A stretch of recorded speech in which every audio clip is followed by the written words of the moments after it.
Hey guys, tonight we're exploring a story that everyone in history should know. The story is why you wouldn't survive a single day as a medieval bandit. You get comfortable, take a moment, like the video, and subscribe. But only if you genuinely enjoy what I do here. And let me know in the comments where you're tuning in from and what time it is for you. It's always fascinating to see who's joining us from around the world. Now dim the lights, maybe turn on a fan for that soft background hum, and let's ease into tonight's journey together. Why you wouldn't survive a single day as a medieval bandit. Imagine waking up before sunrise in a cold, damp forest where the ground beneath you is soaked from last night's rain. There is no warm bed waiting for you, no breakfast, and certainly no guarantee that you will still be alive by tomorrow morning. The first thing you notice is the silence. Not the peaceful silence of nature, but the kind that forces every instinct in your body to stay alert. Every snapping twig could belong to a deer, a hungry wolf, another outlaw, or the soldiers who have spent weeks searching for people exactly like you. You are not a legendary outlaw with songs written about your bravery. You are not the fearless hero that movies love to create. In the medieval world, a bandit was usually nothing more than a desperate person who had run out of legal ways to survive. Hunger, debt, war, disease, or simple bad luck pushed thousands of ordinary people beyond the edge. Once you crossed that line, there was almost no way back. The first mistake most people make is imagining that robbing travelers was easy. In reality, finding someone to rob could take days. Roads were not crowded highways filled with merchants carrying bags of gold. Most travelers were poor farmers, wandering pilgrims, messengers, or laborers carrying little more than food, worn clothes, and a few copper coins. You could spend an entire week hiding behind bushes, waiting for the perfect victim, only to discover that the richest thing they owned was a rusty knife and half a loaf of stale bread. While you waited, your own stomach became your greatest enemy. Food disappeared quickly. Hunting sounded simple until you realized you had no proper bow, no trained hunting dogs, and no guarantee that you would hit anything. Even if you managed to kill a rabbit, cooking it created smoke that could reveal your hiding place from hundreds of meters away.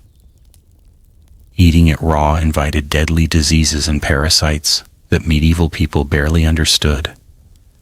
Water was another problem. Every stream looked clean until someone higher upstream dumped animal remains into it. Drinking contaminated water could leave you too weak to stand within days. Diarrhea, fever, and dehydration killed countless people long before swords ever touched them. Your clothes slowly became another source of misery. Rain soaked every thread. Boots split apart after endless miles over rocks and mud.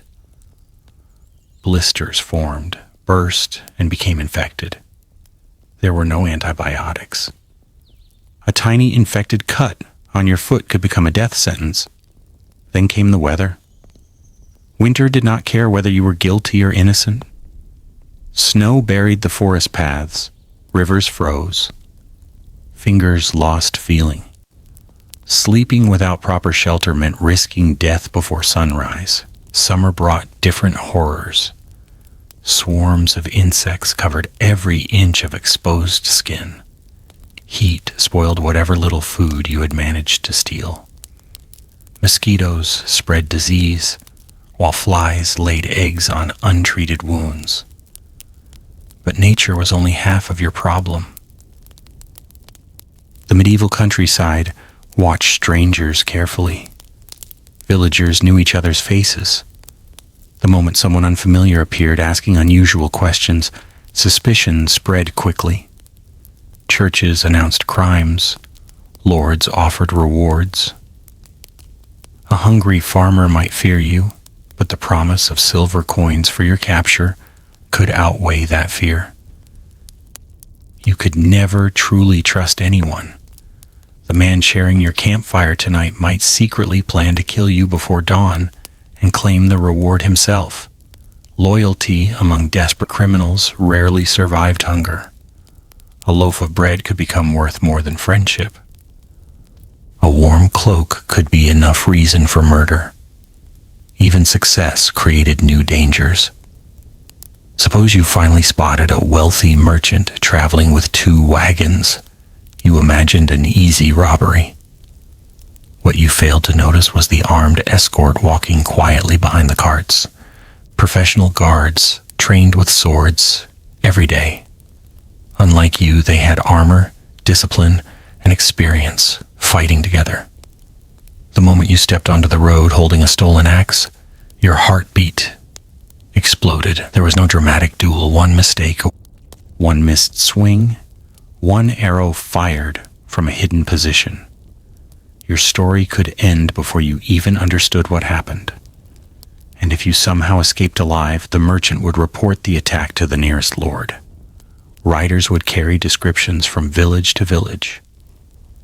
Bridges would be watched, ferries monitored, inns questioned.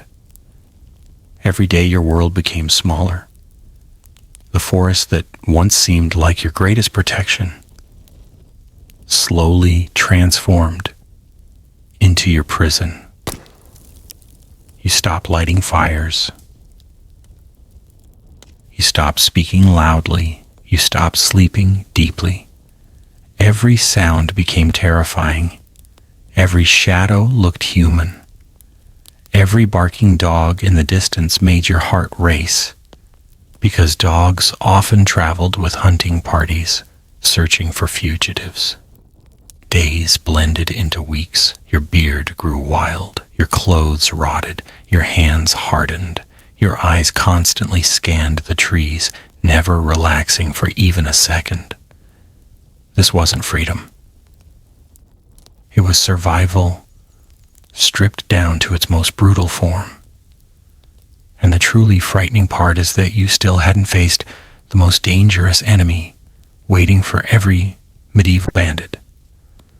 Because the people hunting you were becoming smarter, faster, and far more relentless than you could possibly imagine. By now, the excitement of becoming an outlaw has completely disappeared. The fantasy lasted only until your first empty stomach, your first freezing night, and your first realization that nobody is coming to help you. Every sunrise feels less like the beginning of a new day, and more like another test that you probably won't pass. You haven't had a proper meal in days. The little bread you stole has gone hard enough to crack a tooth. The dried meat you managed to keep has begun to smell strange, but throwing it away isn't an option. Hunger changes the way you think. Foods you would never have touched before suddenly seem irresistible. Mushrooms growing beneath damp trees look edible. Strange berries hanging from bushes seem worth the risk. A dead animal lying beside a stream almost looks like a blessing. That is exactly how many desperate people died. In medieval Europe, there were no field guides explaining which plants were poisonous. A single mistake could leave you vomiting violently within hours. Some plants slowly destroyed the liver. Others stopped the heart altogether. Even experienced woodsmen occasionally guessed wrong. You are guessing every single day. Eventually, desperation pushes you towards civilization again. A tiny village appears in the distance, smoke rising gently from stone chimneys. Children chase each other through muddy streets, while farmers repair broken fences before sunset. It looks peaceful. For you, it is one of the most dangerous places in the kingdom. You pull your hood lower and try to walk normally, but medieval villagers notice everything. Your boots are worn differently from theirs. Your clothes don't match local styles. Your face hasn't been seen before. You ask where you can buy bread. The baker studies you for a little too long. An old woman whispers something to another villager. A young boy quietly disappears toward the church. You don't know it yet, but word is already spreading. There's a stranger here. That sentence alone could destroy your life. Unlike today, medieval villages relied almost entirely on memory. People remembered faces because strangers were rare. Everyone knew who belonged and who didn't. If livestock had recently disappeared or a traveler had been robbed nearby, suspicion immediately landed on the unfamiliar face. You buy your bread and leave as calmly as possible. But somewhere behind you, someone has already saddled a horse. Hours later, while walking through the forest, you hear distant hoofbeats. Not one horse, several. Mounted men can cover ground far faster than someone traveling on foot. They know the nearby roads. They know the river crossings. They know where fugitives usually hide. You immediately leave the road. Branches slap your face as you force your way deeper into thick woodland. Every breath burns. Every root threatens to send you crashing to the ground. The sound of horses grows louder. Then suddenly, silence. That silence is somehow even worse. Did they lose you? Or are they waiting?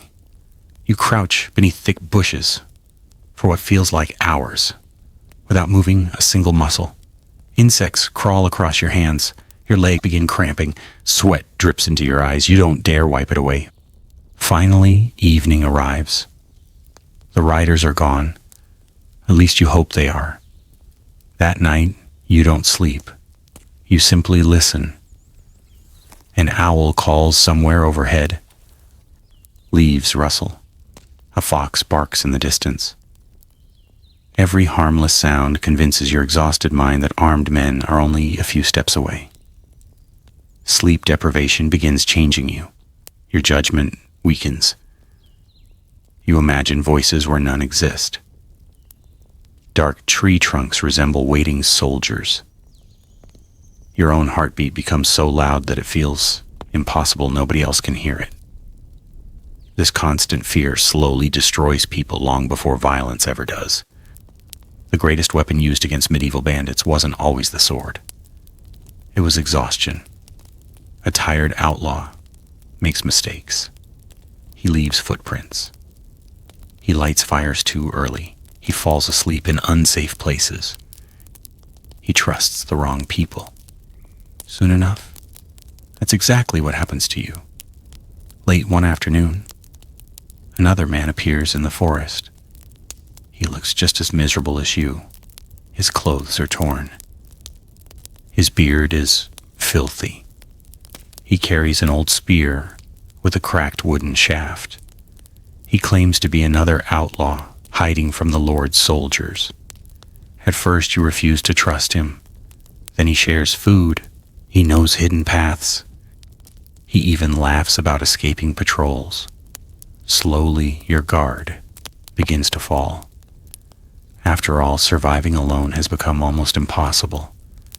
Over the next few days, the two of you travel together. Finding food becomes slightly easier. Keeping watch at night is less exhausting. For the first time in weeks, you almost feel safe. That feeling is your next mistake. One rainy evening, while you're sleeping beneath an abandoned shed, you wake to a sharp pain in your side. Your companion is kneeling beside you. His knife is already stained with blood. He doesn't hate you. He isn't angry. He's simply hungry. Your boots are better than his. Your knife is sharper. The reward for turning you in might feed him for months. In the brutal mathematics of survival, your life has suddenly become more valuable to him than your friendship. You manage to fight him off and escape into the darkness, bleeding heavily as rain washes the blood down your leg. Now you're completely alone again. Except this time you know something even worse than before. The forest isn't just full of soldiers. It isn't just full of wild animals. It isn't even full of starving peasants. It's full of desperate people.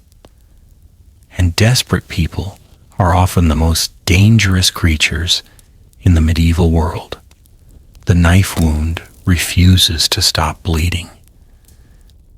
At first, it doesn't seem fatal. You've suffered worse cuts before. You tear a strip from your shirt, wrap it tightly around your side, and convince yourself that a few days of rest will solve everything.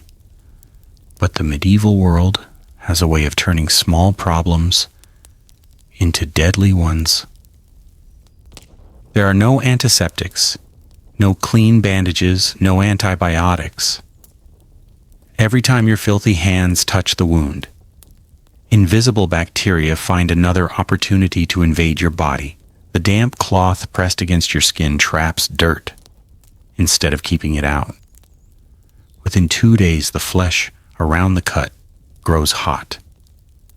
By the third, it begins to swell. Soon, every movement sends a sharp wave of pain through your ribs. Fever follows. The forest seems different now. Trees sway even when there is no wind. Shadows move where nothing exists. At one point, you could swear someone is calling your name from deep between the pines.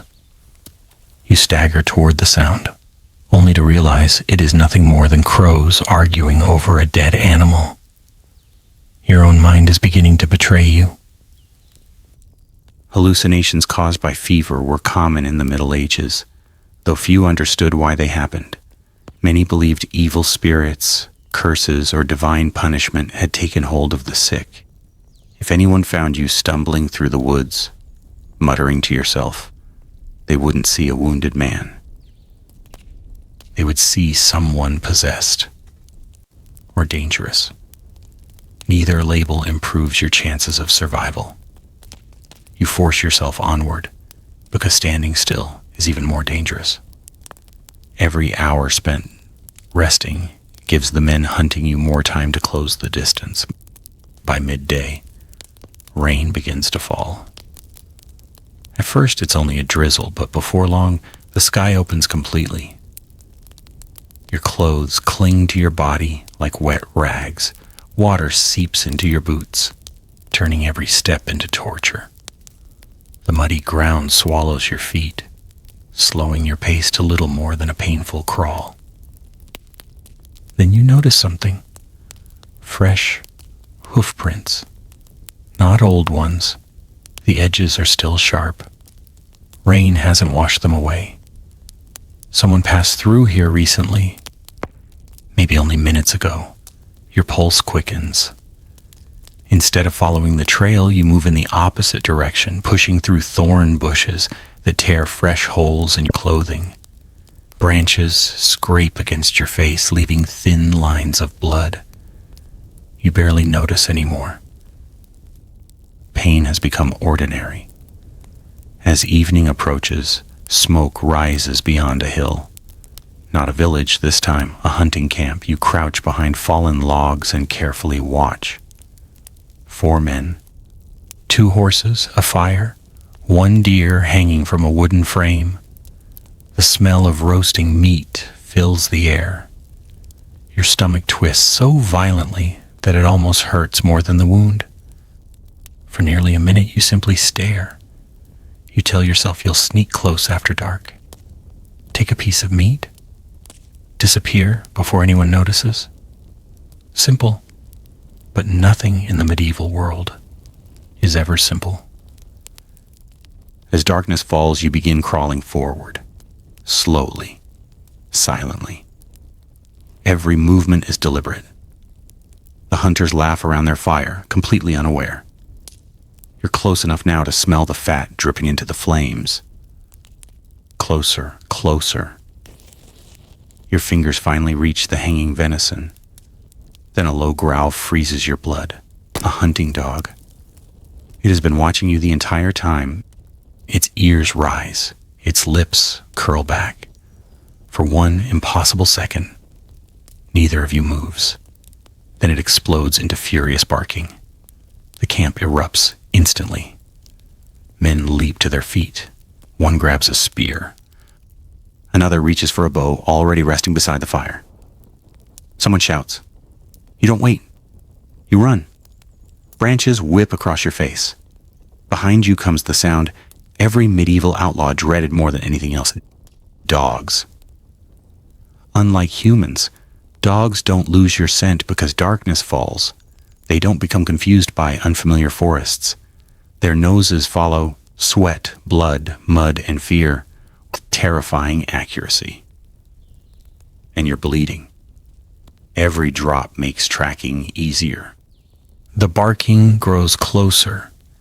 You hear branches snapping behind you, one dog, then another.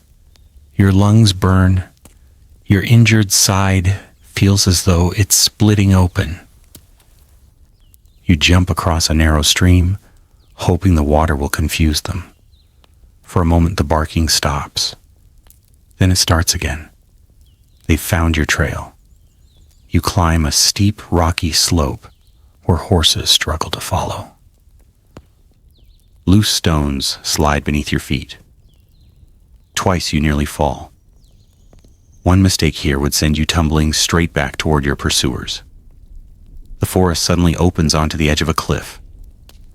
Below lies a river, swollen by heavy rain. The current crashes violently against jagged rocks. Behind you, the barking is almost upon you. The hunters are shouting. One arrow whistles past your shoulder and disappears into the darkness. Another strikes a nearby tree with a heavy thud. You have only two choices. Stay where you are, or jump. Neither choice offers much hope. This is something modern people often misunderstand about medieval survival. Death rarely arrived through glorious battles. More often it came because every available decision was terrible. You leap. For one brief moment, there is only silence.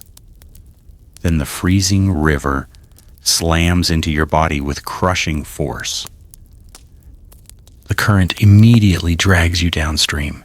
You fight to keep your head above water, but heavy clothing becomes an anchor, pulling you deeper.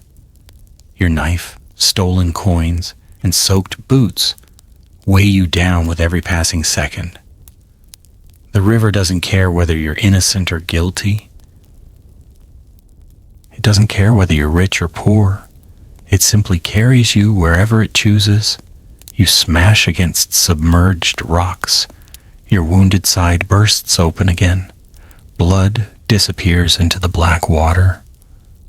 Somehow, after what feels like an eternity, the current throws you against a fallen tree lodged along the riverbank.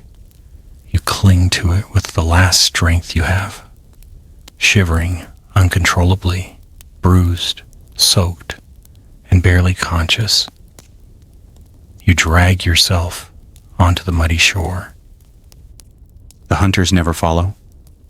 The river itself has become your escape. But as you lie there staring into the cold night sky, another terrible realization slowly settles into your exhausted mind. You escaped the men. You escaped the dogs. You escaped the arrows. Yet you are now farther from food, farther from shelter, and weaker than you have ever been before. And in the medieval wilderness, weakness never stayed hidden for long. Morning arrives without mercy. You don't wake because you've had a good night's sleep. You wake because the cold has become unbearable. Every muscle in your body aches. Your soaked clothes have dried just enough to become stiff, rubbing painfully against your skin whenever you move. The wound on your side has reopened, and the crude bandage is now little more than a blood-soaked rag.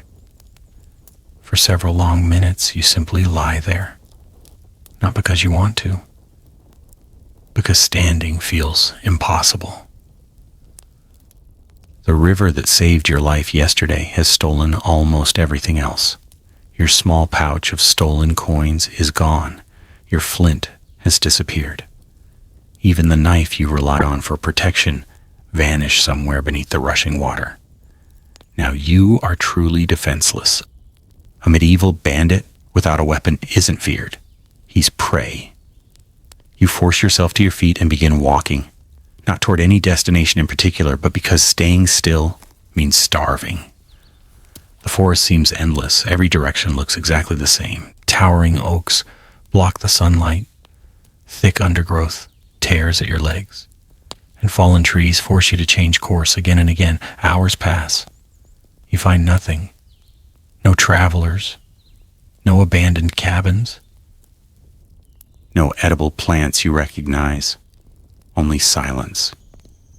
Eventually you hear the faint ringing of metal. You freeze.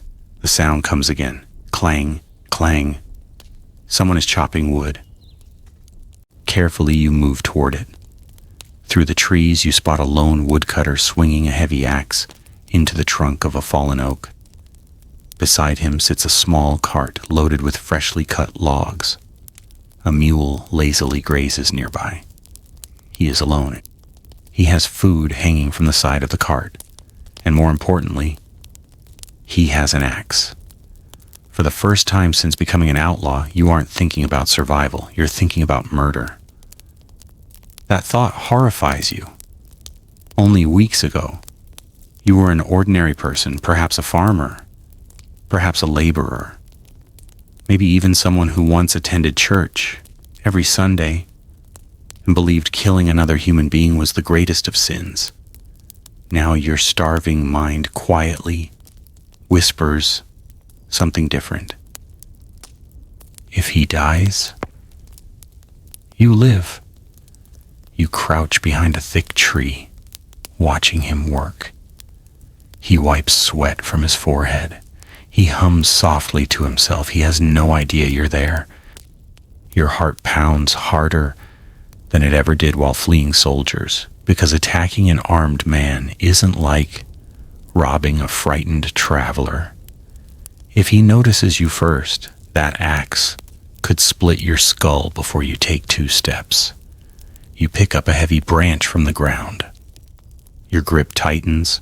One swing, that's all it would take. You move closer, one careful step, then another. The distance shrinks. 20 feet. 15. 10. The woodcutter suddenly stops. Not because he has seen you, because his mule lifts its head. Animals notice danger long before humans do. The mule snorts nervously. Its ears point directly toward your hiding place. The woodcutter slowly turns around. Your eyes meet. For a heartbeat, neither of you moves. Then he shouts with surprising force. Not words, just a raw, desperate cry. A warning. His axe comes up instantly. You charge. There is no graceful duel, no dramatic exchange of blows, only panic. The branch crashes against his shoulder, but it doesn't knock him down. He swings the axe wildly. The blade misses your face by inches, burying itself deep into a nearby tree. Instead, you shove him backward. He falls. You scramble for the axe before he can pull it free. He kicks your legs. You crash into the mud. Both of you claw desperately for the weapon. This isn't combat. It's survival, stripped of dignity. Your wounded side tears open again as you wrestle with him. Blood runs down your shirt. He punches you across the jaw. You barely feel it. At last, your hand closes around the axe handle. You pull hard. The blade comes free. The woodcutter sees what's about to happen. Fear fills his eyes. He raises his empty hands. For a brief second, the entire world seems to stop. You have a choice. Walk away hungry, or become something from which there is no return. Your arms shake violently. Then from somewhere far beyond the trees, a horn echoes through the forest. The woodcutter hears it too. His expression changes instantly. Relief. He screams louder than before. Another horn answers, then another. You suddenly understand. He wasn't working alone. Other woodcutters, foresters, perhaps even the Lord's Rangers. They're close, very close. You abandon the axe and run. Behind you, the woodcutter keeps shouting. The horns continue answering one another, spreading through the forest like a chain of alarms. Within minutes, the woods that felt empty moments ago seem alive with movement. Voices, dogs barking, branches snapping. The hunt has begun again. Except this time they know exactly where you are. You sprint until your lungs burn. You stumble over roots. You slide down muddy slopes. More than once you nearly collapse from exhaustion. But terror forces your legs to keep moving. By late afternoon, the shouting fades into the distance. You survive. Again, barely. As darkness falls, you crawl into the hollow trunk of an ancient oak tree, too exhausted to continue. You haven't eaten. You have no weapon. Your wound is infected. Everyone nearby now knows an outlaw is hiding in these woods. And somewhere beyond the darkness, men carrying spears and bows are slowly tightening the circle around you. You finally understand the cruel truth that medieval bandits learned too late. Stealing from people wasn't the hardest part. Living long enough to steal a second time was. The hollow oak becomes your shelter for the night. But it is anything except comfortable. The space is barely large enough to curl your body inside. Damp wood presses against your back. The smell of rotting bark fills your nose. Tiny insects crawl over your hands and neck, while something much larger scurries somewhere beneath your feet. You don't even bother trying to discover what it is. At this point, fear has become selective. You are no longer afraid of insects. You are afraid of people.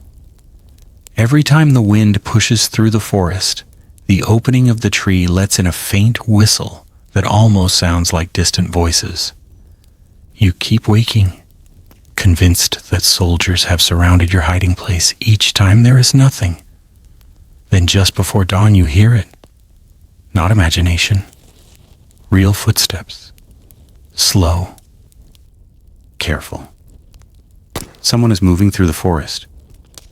You stop breathing. The footsteps pause only a few yards away. You can hear someone shifting their weight on wet leaves. Then comes the unmistakable sound of metal brushing against leather. This sword. Another person whispers something too quietly to understand. There isn't just one. There are several. You remain perfectly still. The smallest movement could give you away. Minutes feel like hours. One of the men walks so close that you can see the bottom of his boots through the narrow opening in the trunk. Fresh mud clings to the leather. The spear rests casually against his shoulder. He isn't wandering. He's searching. You realize something that sends a chill through your body.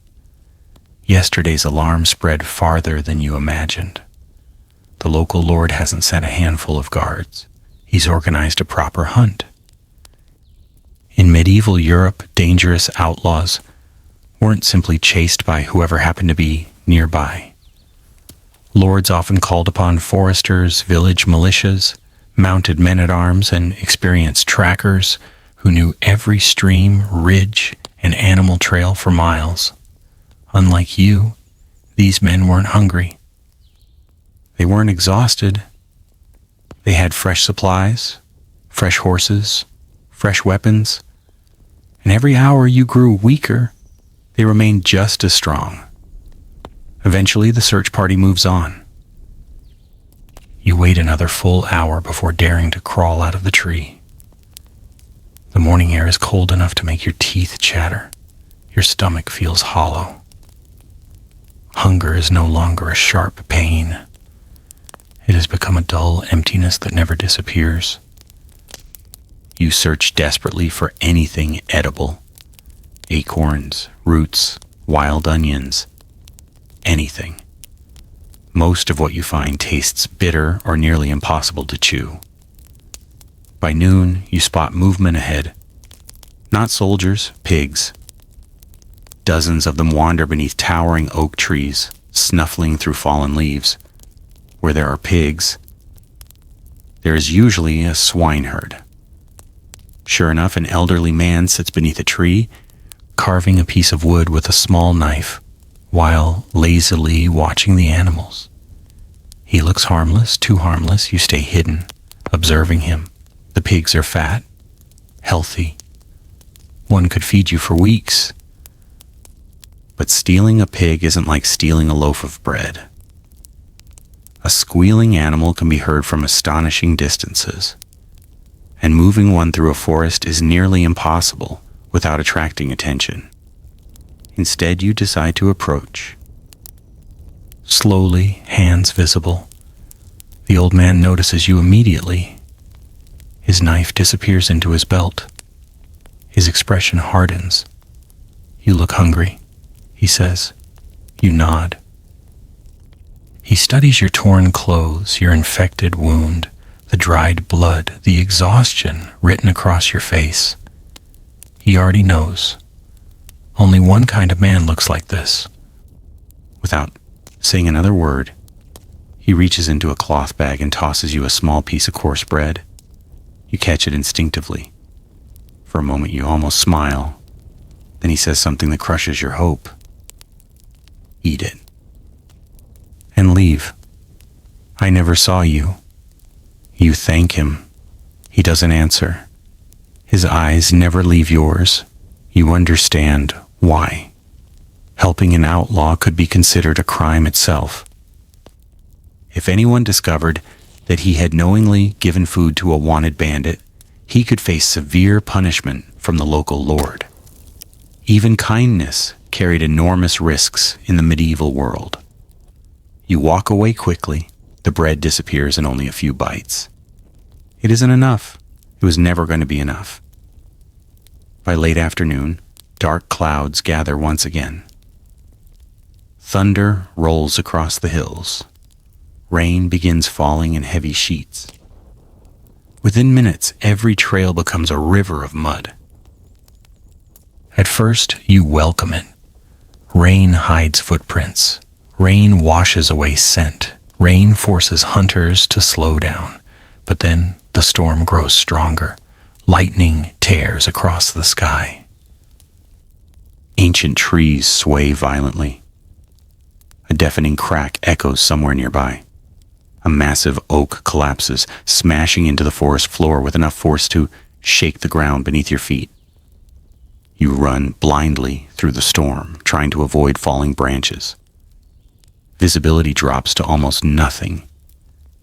The world becomes water, wind, and darkness. Then your foot disappears beneath you. You plunge into an unseen pit. Your body slams hard against loose earth before crashing to the bottom. The air leaves your lungs instantly.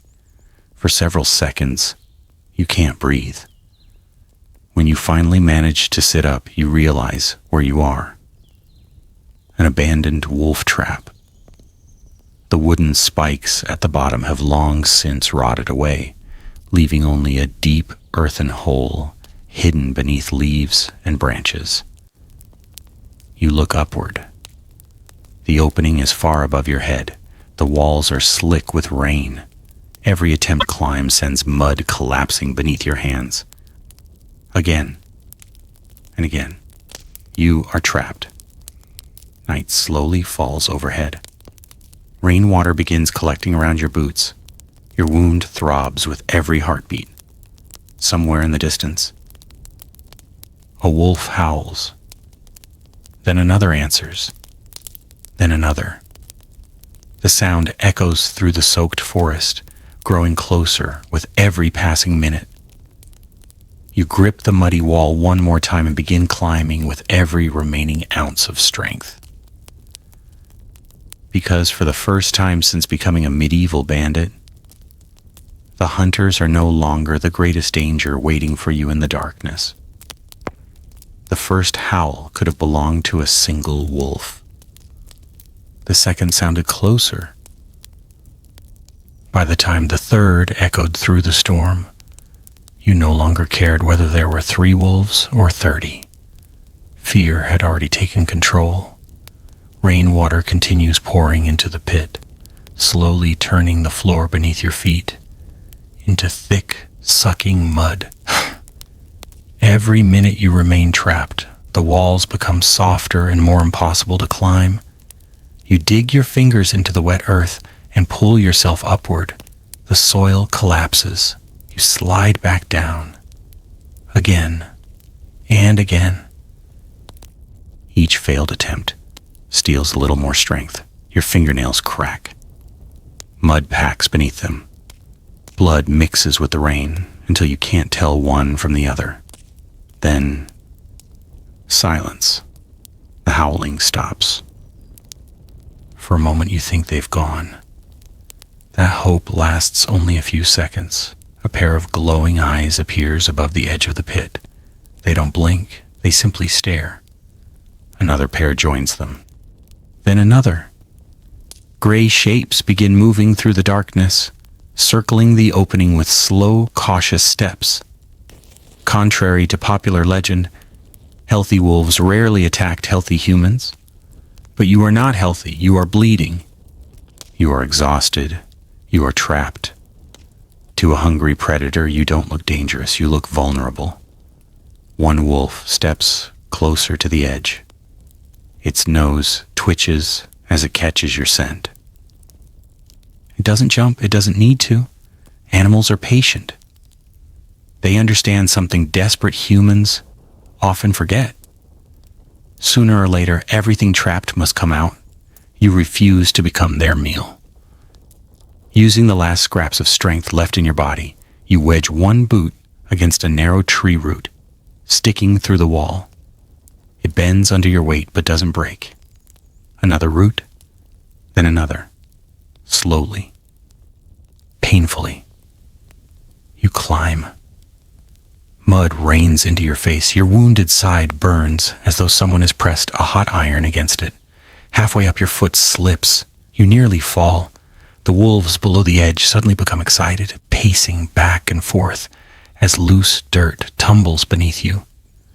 You grit your teeth. One more pull, then another. Finally, your hands grab solid ground.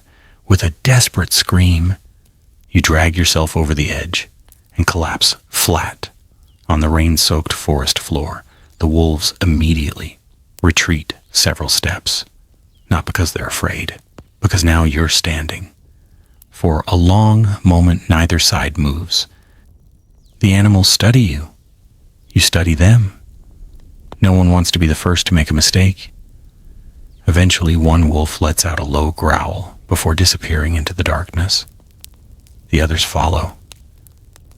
Within seconds, they're gone. You don't celebrate. You simply stagger away before they decide to return. The storm finally begins to weaken just before dawn. A pale gray light filters through the trees. For the first time in days, you leave the dense forest behind and climb onto higher ground. From the top of the ridge, you can finally see the countryside, stretching for miles. Tiny villages, patchwork fields, narrow dirt roads winding between hills. And in the distance, a castle. Its stone walls rise above the surrounding land like a giant, watching everything beneath it.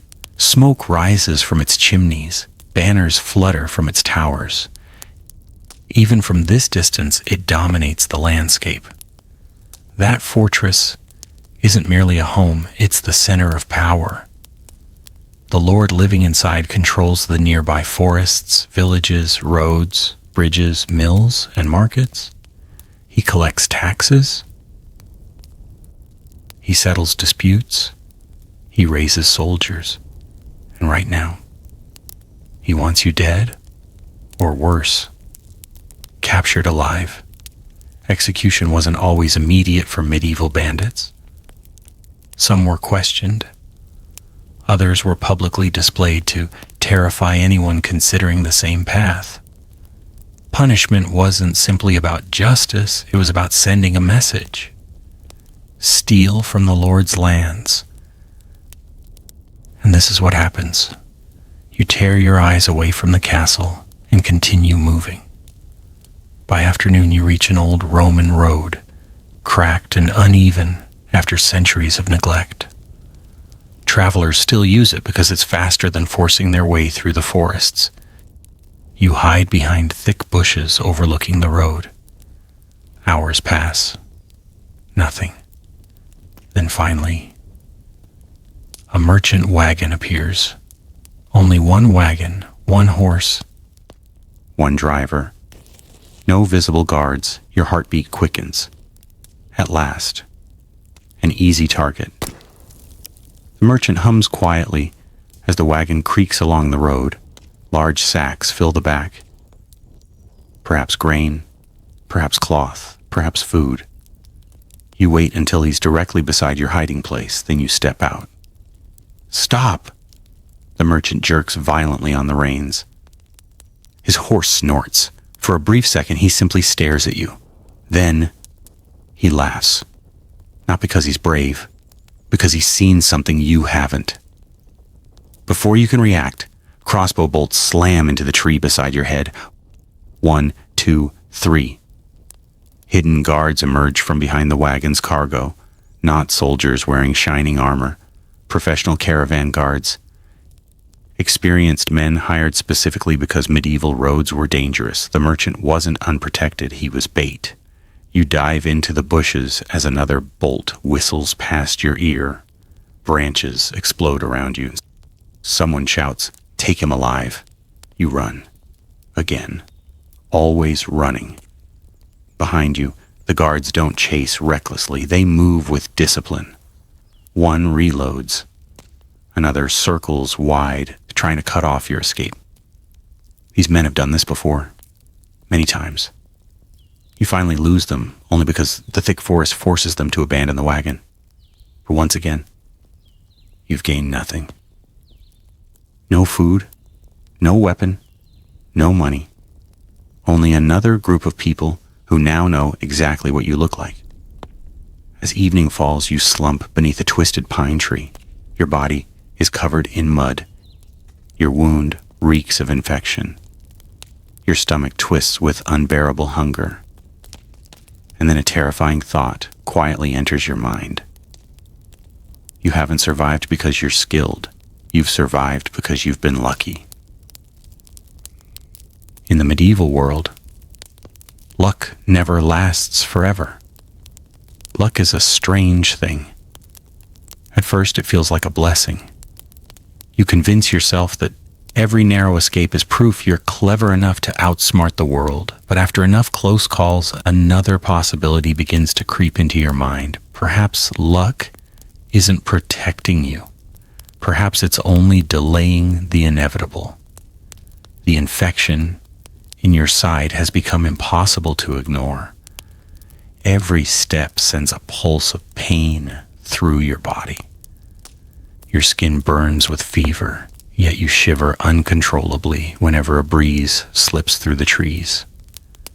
Your mouth is dry, your lips are cracked, and your hands shake so badly that even picking berries from a bush becomes difficult.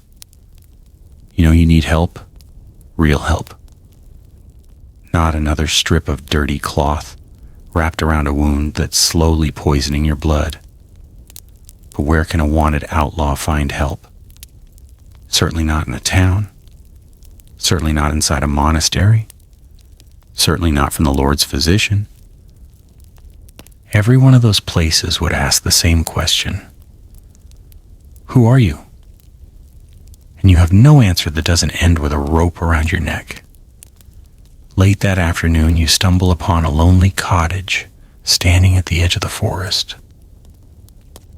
It isn't much. A roof of weathered straw, walls made from rough timber, a tiny herb garden surrounded by a crooked wooden fence. Bundles of drying plants hang beneath the roof, filling the air with unfamiliar scents. This isn't the home of a farmer. It's the home of a healer. In the medieval countryside, such people occupied a strange place in society. Some were respected for their knowledge of herbs and simple remedies. Others were feared, whispered about as witches or practitioners of forbidden arts. Right now, you don't care what she is. You knock weakly on the door. For several moments, nothing happens. Then it slowly creaks open. An elderly woman studies you without speaking. Her gray eyes immediately drift to the blood staining your clothes. "You've been fighting," she says quietly. You don't answer. "You've also been running." Still, you remain silent. Finally, she steps aside. "Come in." The room is warm. It feels almost unreal after weeks in the wilderness. A small fire crackles inside a stone hearth. The smell of drying herbs mixes with fresh bread. For one impossible moment, you remember what ordinary life once felt like. The woman cleans your wound. You grit your teeth as she pours a bitter-smelling liquid over the infection. It burns worse than any blade. She says nothing while she works. Only after wrapping the wound with clean linen does she finally speak. "You aren't a soldier." "No." "You aren't a merchant." "No." She looks directly into your eyes. "You're being hunted. This time. You cannot deny it." The silence between you says everything. She sighs deeply. "I've seen men like you before. Some guilty, some innocent. Almost none lived very long." She places a bowl of hot vegetable stew in front of you. The smell alone makes your stomach ache. You eat too quickly, barely chewing. She watches without judgment. When you're finished, she asks the question you've been dreading. "What did you do?" You stare into the empty bowl. At first, the answer seems simple. You became a bandit. You robbed travelers. You threatened innocent people. But as you think back over the past weeks, something else becomes painfully clear. You don't even remember exactly when you crossed the line. And it didn't happen in a single moment. It happened gradually. First you stole food, then clothes, then weapons. Then you nearly killed a woodcutter. Every desperate decision made the next one easier. The woman seems to understand your silence. "Hunger changes people," she says softly. "But it doesn't erase who they were before you can respond." A loud knock echoes against the door. Once, twice, then a man's voice, "Open in the name of the Lord!" Your blood freezes. The old woman's face doesn't change. She calmly places another log onto the fire. The knocking becomes louder. "We're searching for an outlaw." She looks at you only once. There's no panic in her eyes, only a decision. Without speaking, she points toward a trap door hidden beneath a woven rug. You lift it. A cramped cellar lies below, barely enough room to crouch. You climb inside. The trapdoor closes above your head. Darkness. Complete darkness. A moment later, the cottage door opens. Heavy boots cross the wooden floor above you. Several men have entered. You recognize the sound of armor. One of them speaks. "We're looking for a wounded man." "I've seen no one," the old woman replies. "You live alone?" "I always have." The soldiers begin searching. Cupboards open. Furniture scrapes across the floor. One pair of boots stops directly above your hiding place. You hold your breath. A long silence follows. Then, the soldier moves away. Another voice speaks. "We found fresh footprints outside." The old woman answers without hesitation. "Travelers often ask for water. They don't all stay." Again, silence. Your heart pounds so violently you're certain they must hear it. Several endless seconds pass. Finally, the captain sighs. "If you see anyone suspicious, I'll send word." The soldiers leave. The cottage door closes. You remain hidden for another full minute before the trapdoor slowly opens. The old woman looks down at you. "They'll come back." She doesn't say if, she says when. Because she knows something you've been refusing to accept. Every person who helps you places themselves in danger. Every meal someone gives you, every place someone lets you hide, every lie someone tells to protect you increases the risk that they will suffer for your choices. You can no longer pretend you're the only victim of this life. You quietly stand. The old woman hands you a small bundle. Inside are 2 pieces of bread, a strip of dried meat, and a small pouch filled with medicinal herbs. It's all I can spare. You try to thank her. She gently shakes her head. Don't. Just leave before sunrise. You step back into the cold night. The cottage grows smaller behind you. For the first time since becoming a medieval bandit, you realize the greatest cost of your survival isn't being paid by you alone. Somewhere ahead, the road grows darker, and waiting beyond that darkness is a punishment so brutal that even hardened criminals whispered about it in fear. You leave before the first hint of dawn. The old woman's cottage disappears behind a curtain of mist, swallowed by the forest as though it never existed. For a brief moment, you consider turning back. The warmth of the fire, the smell of fresh bread, the simple kindness of another human being. It almost feels worth the risk. But then you remember the soldiers. If they return and find you there, she dies with you. So you keep walking. Every step carries a strange weight now. Until yesterday, survival had been your only concern. Hunger, cold, soldiers, wolves. Now another burden follows you. Guilt. The old woman had looked at you the way people once looked at their sons, not their enemies. She saw a frightened human being where everyone else saw a criminal. That kindness hurts more than any wound. The herbs tied around your side dull the pain slightly, but they cannot erase the infection completely. Your fever comes and goes in waves. Sometimes you feel almost strong enough to run. An hour later you struggle just to remain standing. By midday the forest begins thinning. Ahead lies open farmland stretching toward the horizon. Wheat sways gently beneath the summer wind. Smoke rises from distant cottages. Farmers move slowly through the fields, with wooden tools balanced across their shoulders. You stay hidden behind a hedgerow. Crossing open ground is dangerous. A man on foot can disappear among trees.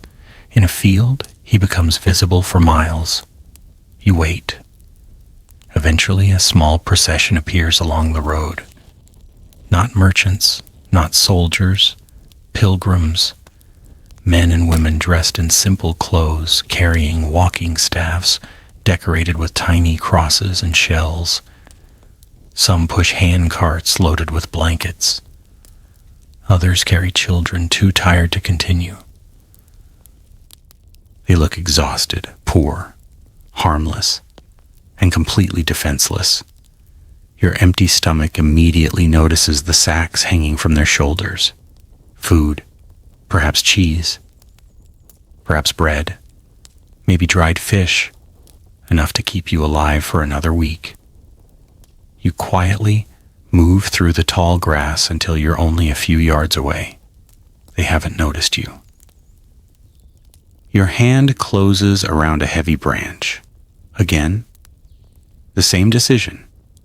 Again, the same question. If you threaten them, you eat. If you leave them alone, you starve. You step onto the road. The pilgrims stop instantly.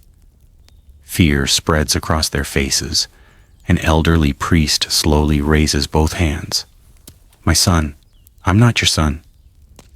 Your own voice sounds unfamiliar, harder, colder. The priest studies you carefully. You've been living in the forest. You say nothing. We have little. You have enough. One young woman clutches a small leather bag tightly against her chest.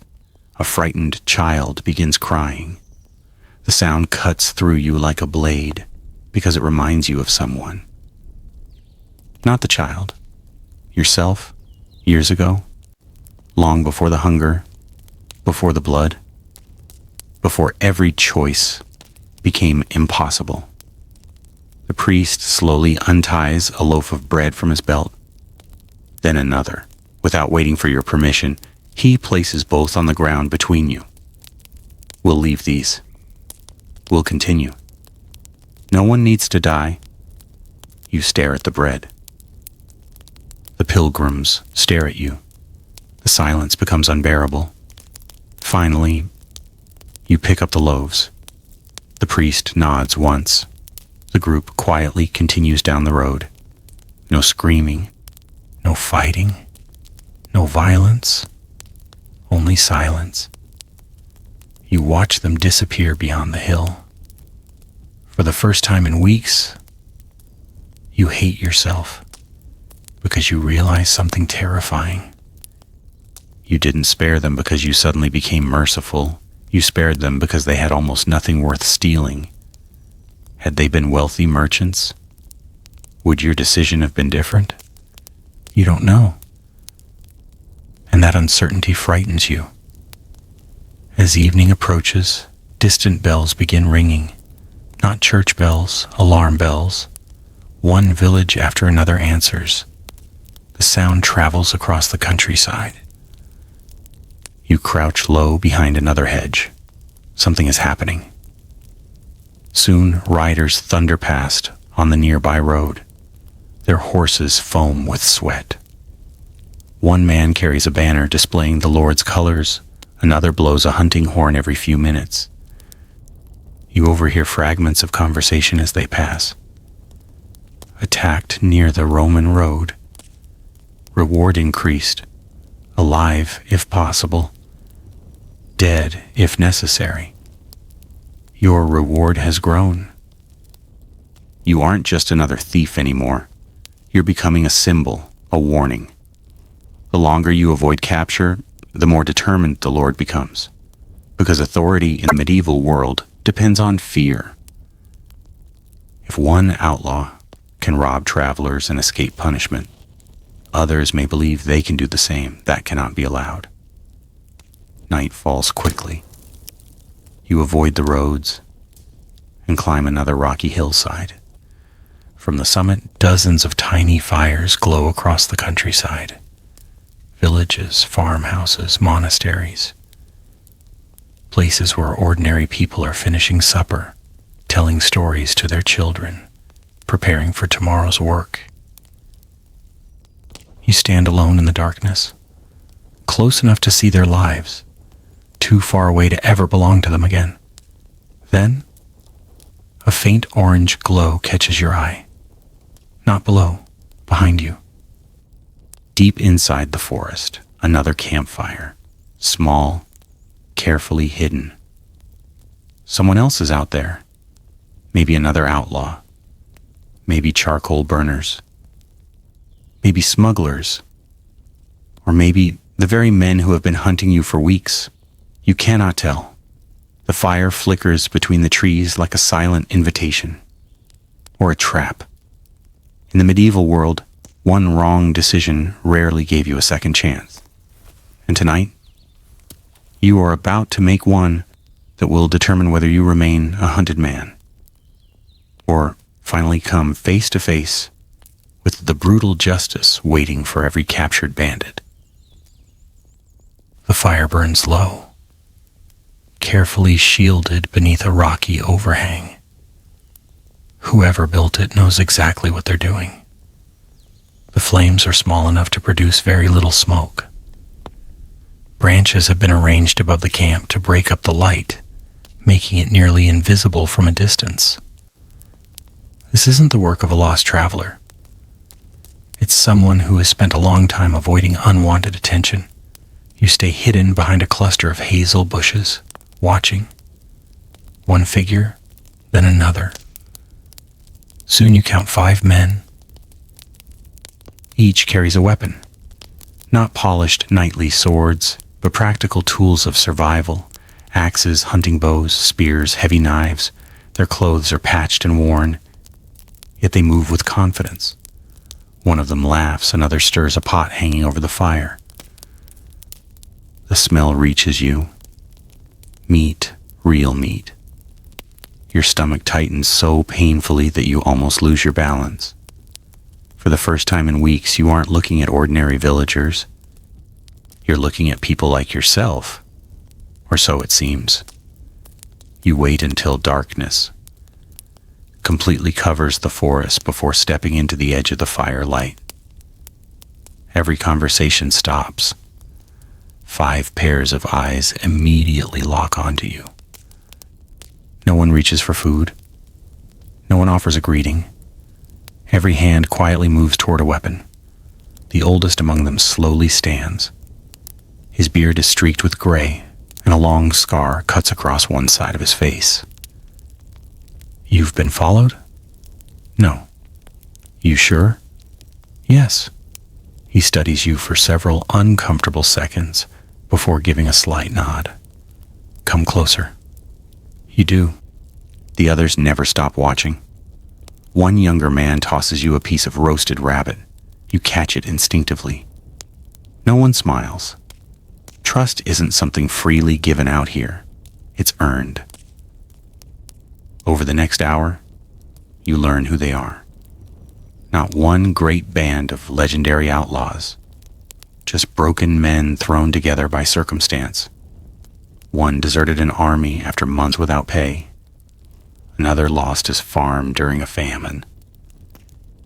One had been falsely accused of stealing livestock. Another admitted openly that he had murdered a tax collector during an argument. Different stories. Same destination. The forest.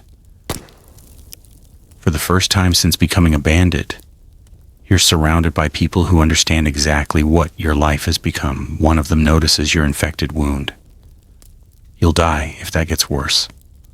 I know. We've got a healer. Hope rises inside you. Where? The man points toward a small leather pouch hanging from his belt. Our healer died last winter. The hope disappears just as quickly. The gray-bearded leader finally speaks. You're lucky. I don't feel lucky. You are. You're still breathing. The others quietly nod. They begin sharing stories, not glorious tales, not heroic adventures, failures. One man talks about losing 2 brothers during a failed robbery. Another describes watching an entire outlaw camp burn after someone betrayed them for a handful of silver coins. A third explains how soldiers captured his closest friend. They didn't hang him. They wanted everyone to see. No one asks what happened next. No one needs to. Everyone already knows.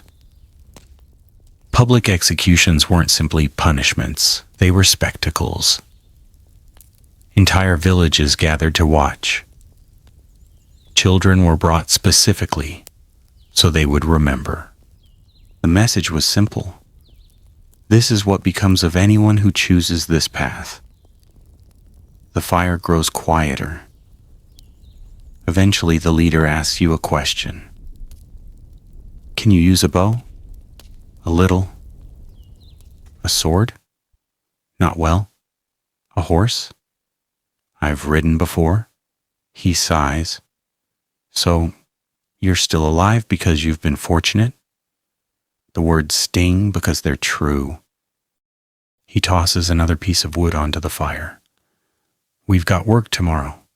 What kind of work? No merchants. No pilgrims. No farmers. He leans forward. A tax wagon? Every man around the fire suddenly becomes serious. The leader begins drawing lines in the dirt with a stick. The wagon crosses Stone Bridge just after sunrise. 2 guards. Maybe 3. The bridge is narrow. We strike fast. Take the chest.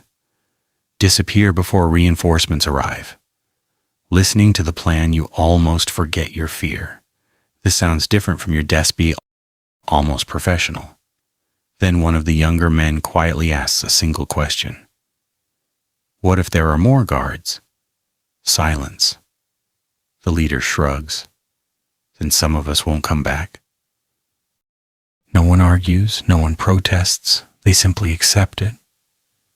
Because every one of them understands something you've only recently begun to realize. Being a medieval bandit was never a career. It was borrowed time. Around midnight, everyone settles down to sleep. Not all at once. 2 men remain awake as lookouts. One watches the northern trail. The other watches the river. Even among outlaws, caution never sleeps. You finally close your eyes. The warmth of the campfire is comforting. For the first time in what feels like forever, you aren't alone. Yet deep inside, something still feels wrong. The plan seems too simple. A tax wagon belonging to the Lord. Only 2 or 3 guards, crossing a narrow bridge at the exact same time every week. It almost sounds convenient. As dawn begins coloring the eastern sky, the men quietly gather their weapons. No one speaks much. Faces are tense. Each man checks his bowstring, sharpens his blade, adjusts his boots. The leader gives a final nod. It's time. You follow them towards Stone Bridge. But hidden beyond the morning mist, someone else has already arrived first, and they have been waiting, specifically for you. The morning mist hangs low over the valley, turning the world into a blur of pale gray. From a distance, Stone Bridge looks almost peaceful. A narrow arch of weathered stone stretches across a fast-moving river connecting 2 thick forests. Moss clings to its sides, and weeds push through cracks that have survived centuries of rain and frost. It is the perfect place for an ambush, which is exactly why something feels wrong.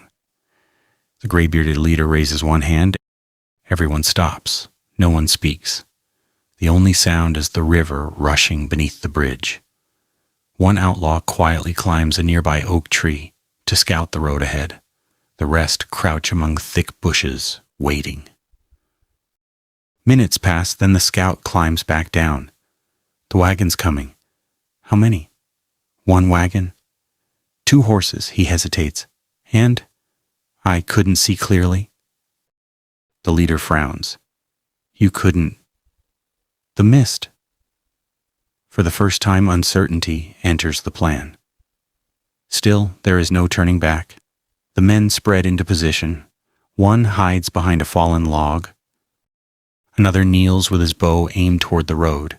You grip a stolen spear so tightly, your knuckles turn white. Your heart pounds louder than the river.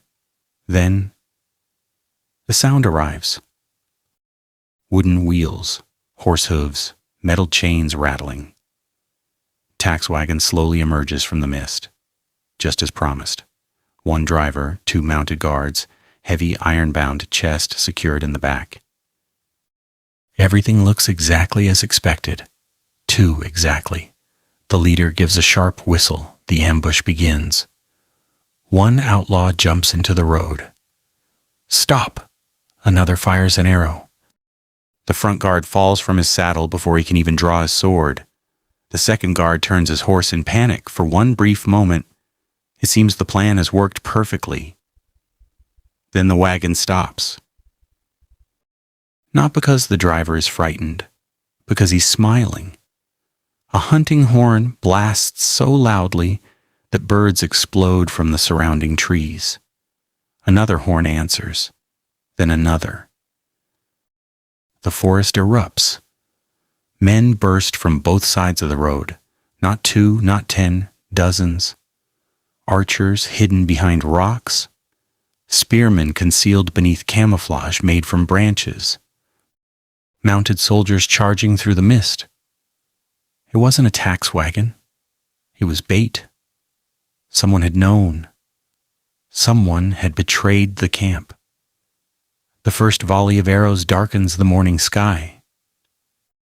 One outlaw beside you collapses instantly. An arrow has pierced straight through his throat. He doesn't even have time to scream. Another man turns to run. A mounted soldier cuts him down before he reaches the trees.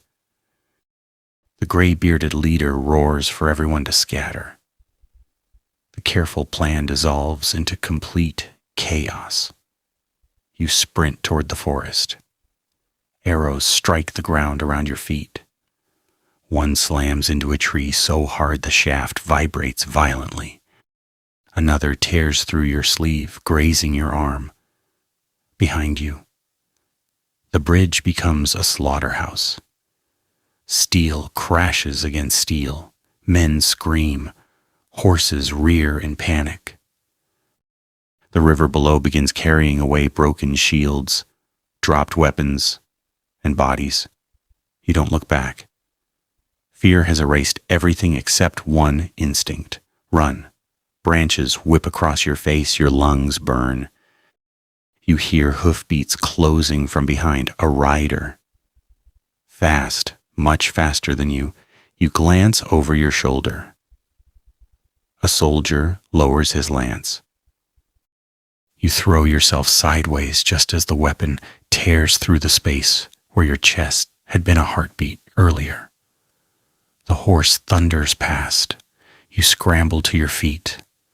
The rider pulls hard on the reins, turning for another charge. You dive into a patch of thick thorn bushes. The horse refuses to follow. For a moment you're safe. Then another danger appears. Foot soldiers. 3 of them. They're spreading out, trying to surround your hiding place. You crawl silently through the tangled undergrowth. Every thorn tears at your skin. Every movement leaves more blood behind. One soldier spots fresh drops on the leaves. There. The chase begins again. You leap over a fallen tree, slide down a muddy slope, splash through a shallow stream. Anything to break their trail. But exhaustion has finally caught up with you. Your legs no longer obey. Your vision blurs. The fever returns stronger than ever. You stumble, fall, stand, stumble again. Behind you, the voices grow closer. He's slowing. Don't kill him.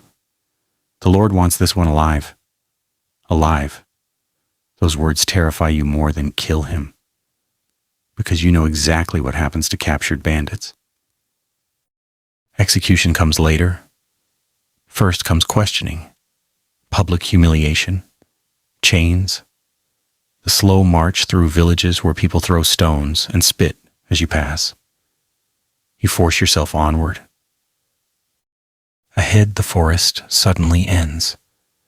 A steep ravine blocks your path, too wide to jump, too deep to climb. Behind you, the soldiers emerge from the trees, crossbows raised, spears ready. One steps forward. Throw down your weapon. You grip the spear tighter. Another soldier speaks. You've nowhere left to run. He's right. The ravine behind you, the soldiers before you. No escape. For several long seconds, no one moves. The wind whistles through the trees. A raven circles high above, as if already expecting the outcome. Then, a voice echoes from behind the soldiers. Stand aside. The men immediately obey. A rider slowly approaches. Unlike the others, his armor is polished. His horse is magnificent. His cloak bears the colors of the local lord. He studies you with calm, calculating eyes. So, you're the outlaw who's embarrassed my lands. His expression isn't angry. It's worse. It's disappointed, as though you're nothing more than a problem waiting to be solved. He looks at your torn clothes, your infected wound, the spear trembling in your exhausted hands. Then he says quietly, "You've survived longer than most." The words almost sound like respect. Almost. But the tightening circle of soldiers reminds you of the truth. The hunt may finally be over. The Lord's horse stops only a few paces away. Up close, he looks nothing like the terrifying monsters described in frightened whispers around village fires. He isn't roaring with rage. He isn't waving a sword. He's calm, almost unsettlingly calm.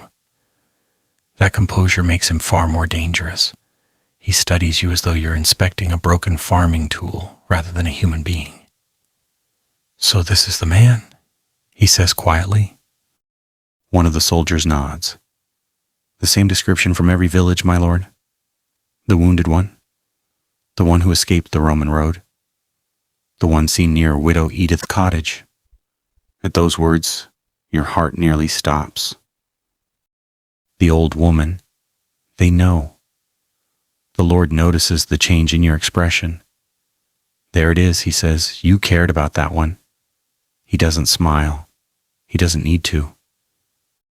He's already learned something valuable. The soldiers slowly tighten their circle.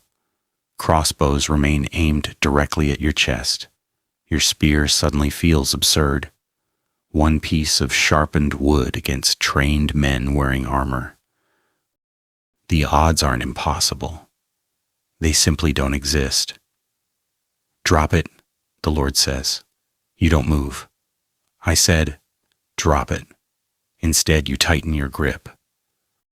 The soldiers shift nervously. One whispers, "He's going to charge." Another quietly raises his shield. The Lord lifts one hand. "No, he won't." His confidence angers you more than any insult. How can he be so certain? Because he has spent years judging people. He sees what you refuse to admit. Your arms are shaking. Your breathing is ragged. Blood still seeps through your bandages. You don't look like a man preparing to fight. You look like a man trying not to collapse. "Tell me," the Lord continues, "was it worth it?" Silence. You stole. You hid. You ran. You watched your companions die, and now he gestures toward the ravine behind you. Here you are. Still, you refuse to answer. The wind blows through the valley. Somewhere high above, the raven lands on a dead branch and watches silently. The Lord sighs. "I've seen dozens like you. Everyone believed he was different. Everyone believed he would escape. And everyone eventually stood exactly where you're standing now." His words strike harder than you expect. Because they're true. You think back. The starving nights. The wolves, the betrayal, the infected wound, the terrified pilgrims, the woodcutter, the old healer risking her life. Every desperate choice led here. Not one of them brought you closer to freedom, only closer to this moment. The Lord slowly dismounts. His boots touch the ground with quiet confidence. He walks toward you alone. The soldiers remain behind. He isn't reckless. He simply knows you no longer have the strength. When he stops only a few feet away, he notices something hanging from your belt, a small wooden carving. You had forgotten it was there. The old swineherd's gift, a crudely carved cross meant for protection. The Lord picks it up gently. You've kept this. You don't answer. You still pray? Another silence. For the first time, something changes in his expression. Not sympathy, recognition. He finally understands. You were never born a criminal. Very few were. Most became outlaws because one terrible season became another, until every legal path disappeared. That realization doesn't save you. Justice in the medieval world isn't built on understanding. It's built on order, and order demands punishment. The Lord turns toward his captain. Take him. 2 soldiers begin walking forward. You know what comes next. Chains. Interrogation. A public execution before cheering crowds.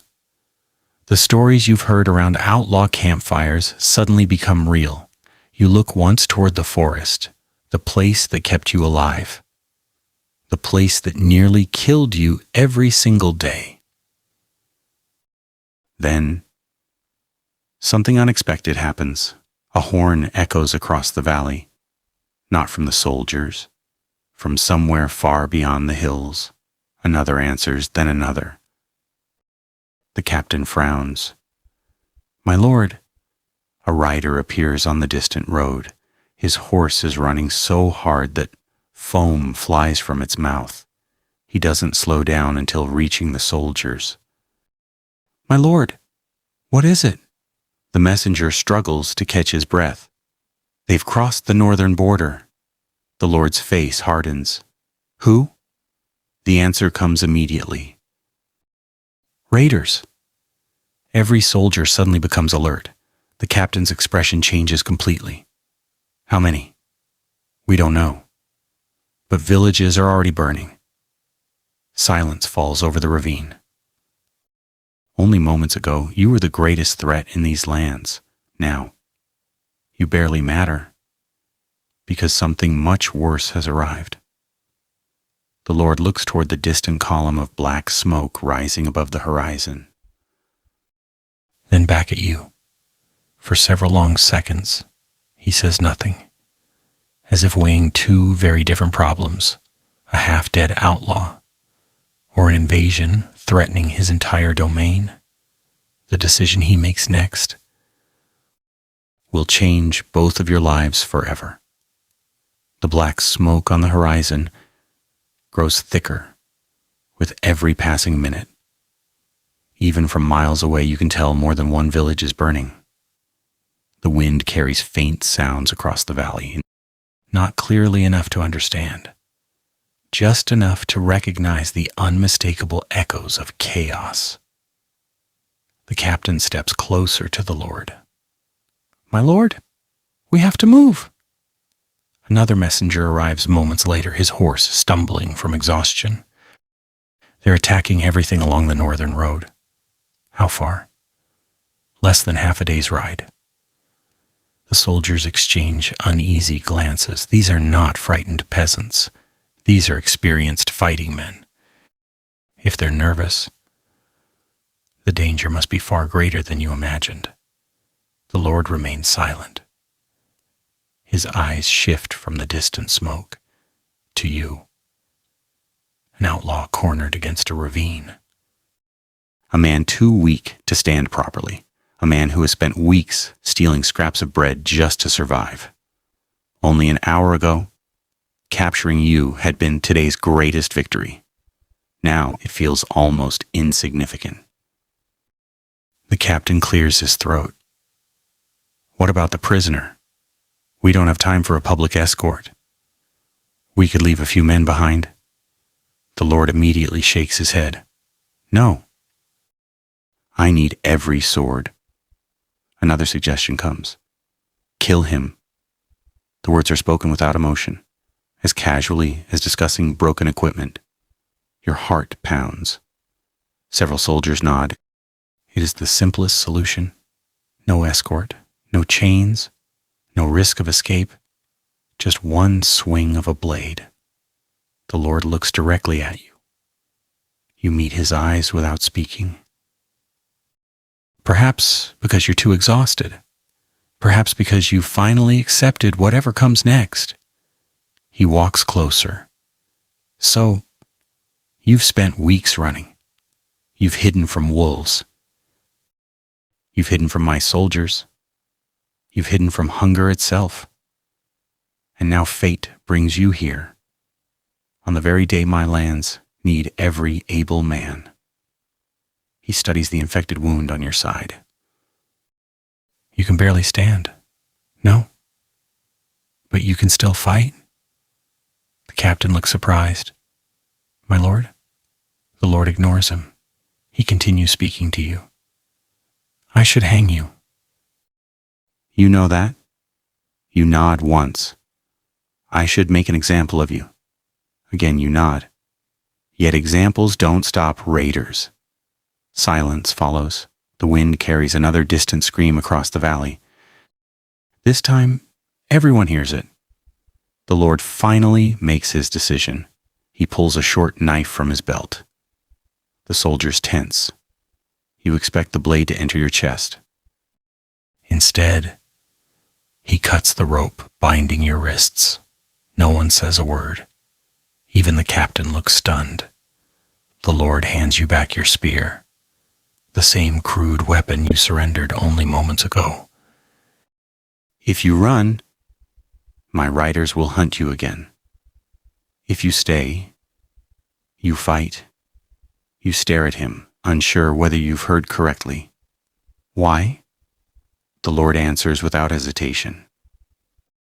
Because today, I need a man who knows these forests better than my knights. The irony is almost impossible to believe. Only minutes ago, you were prey. Now, the very people who hunted you want your help. The captain steps forward. My lord, he's an outlaw. I know. He'll betray us. The Lord quietly shakes his head. No.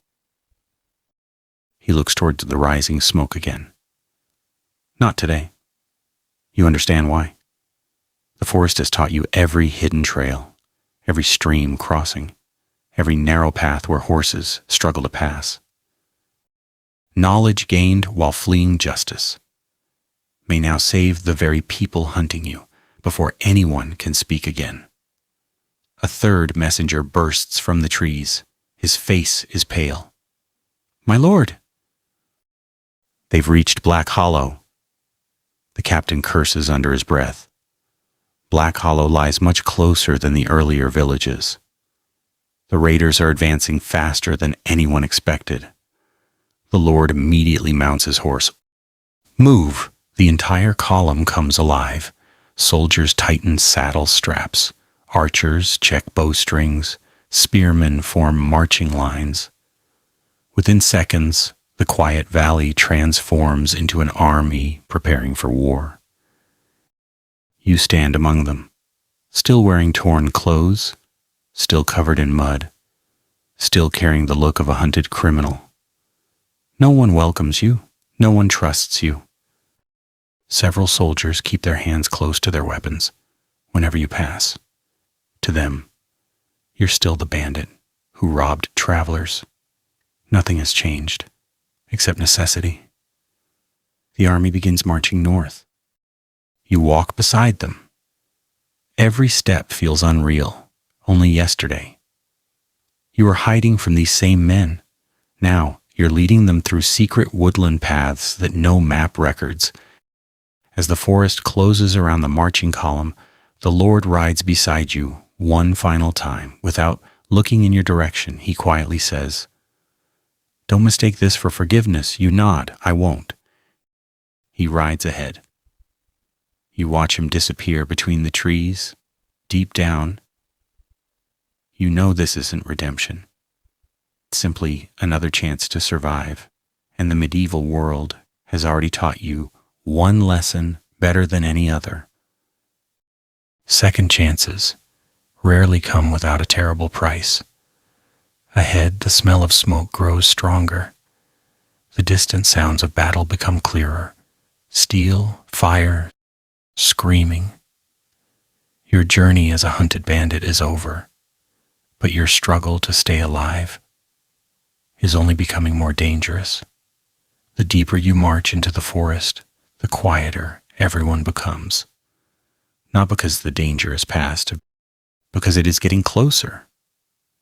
The army moves without unnecessary conversation. Horses step carefully over tangled roots. Leather armor creaks softly. Spears sway with every measured stride. Even the birds seem to have abandoned these woods. Only the smell remains. Smoke. At first it is faint, like someone burning damp firewood. Then it grows heavier. Soon it carries another scent.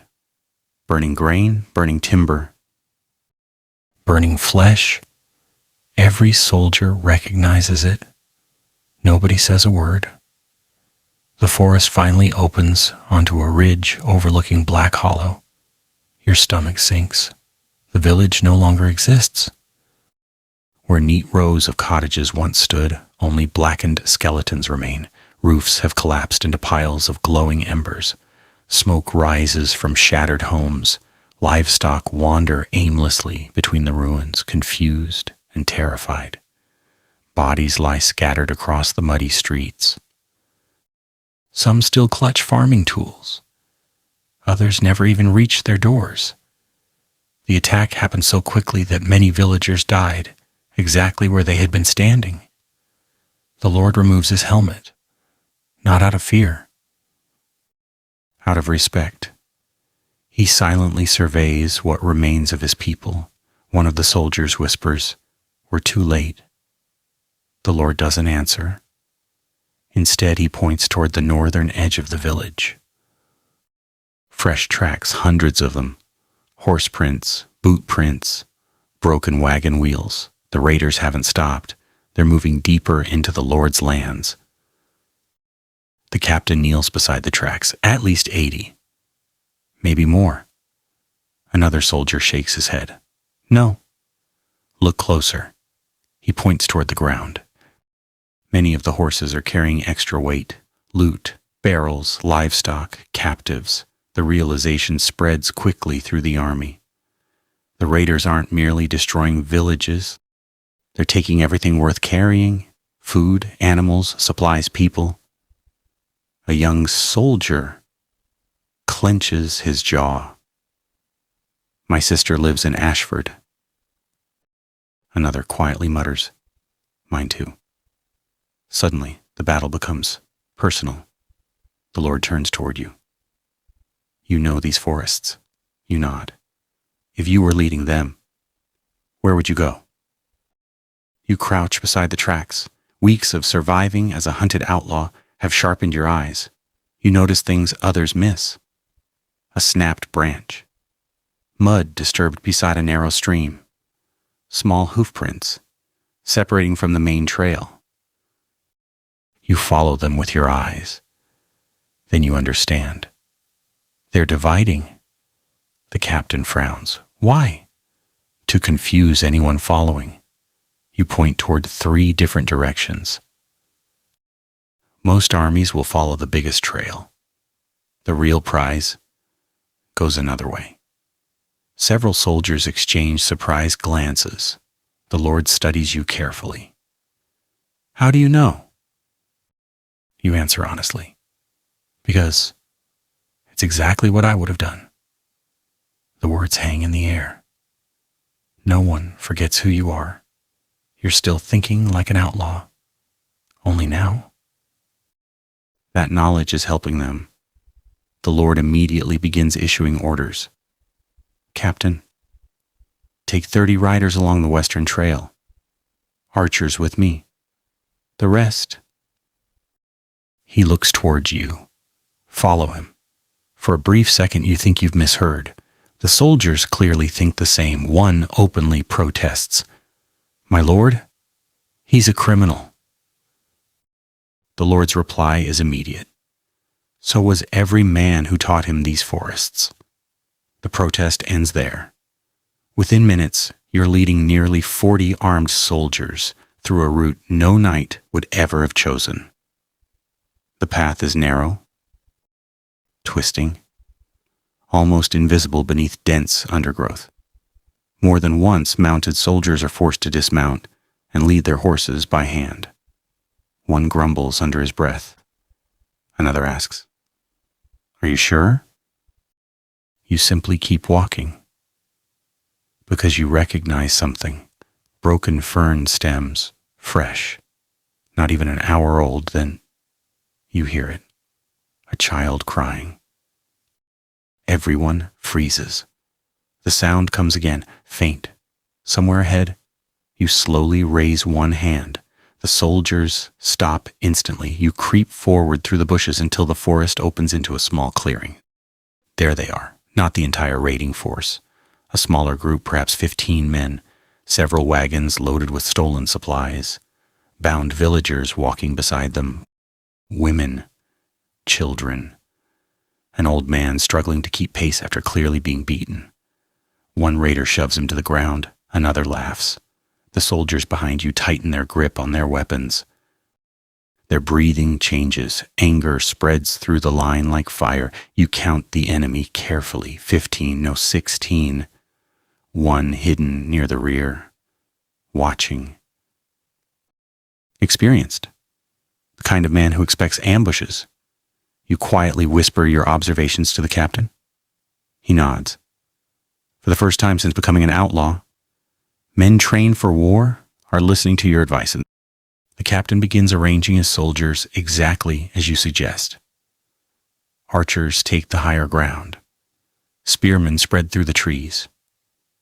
2 swordsmen quietly move behind the wagons. Everything happens in complete silence.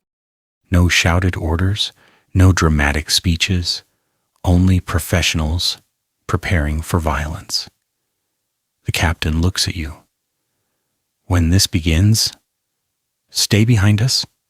You glance toward the frightened villagers, the crying child, the old man trying to stand, the women with ropes cutting into their wrists. Then you shake your head. No. The captain studies you for a moment. Perhaps he finally understands. You aren't stepping forward because you're seeking glory. You're stepping forward because you know exactly what happens to helpless people when armed men decide no one will stop them. The captain slowly nods. Then he raises his hand. The signal is given. A heartbeat later, the forest explodes with the sound of bowstrings. The first arrow strikes before anyone in the raiding party even realizes they are under attack. It punches through the throat of the man guarding the lead wagon. He doesn't scream. He simply drops where he stands, clutching at the shaft, buried in his neck, as blood pours between his fingers. A second arrow follows almost instantly. Then a third. The peaceful forest erupts into chaos. Ambush! The warning comes too late. Medieval battles are nothing like the grand spectacles imagined centuries later. There are no neat lines of soldiers crashing together with perfect discipline. Up close, combat is confusion. Mud flying beneath frantic feet. Horses screaming in terror, steel clashing against wood, men shouting over one another without understanding a single order. The captain roars. Forward. The soldiers burst from the trees, spears lower, shields rise. The distance between both groups disappears in seconds. One raider swings an axe wildly, catching a soldier across the shoulder. The blow throws him backward, but before the outlaw can strike again, 2 spears drive into his chest from opposite directions. He collapses without another sound. You rush toward the nearest wagon. Not because you're chasing the enemy, because you see a frightened little boy trying desperately to free his own wrists from the rope binding him. He's no older than 8. His eyes are wide with terror. You slash through the rope with a stolen knife taken from one of the fallen raiders. "Run!" The boy doesn't hesitate. He disappears into the trees, crying for his mother.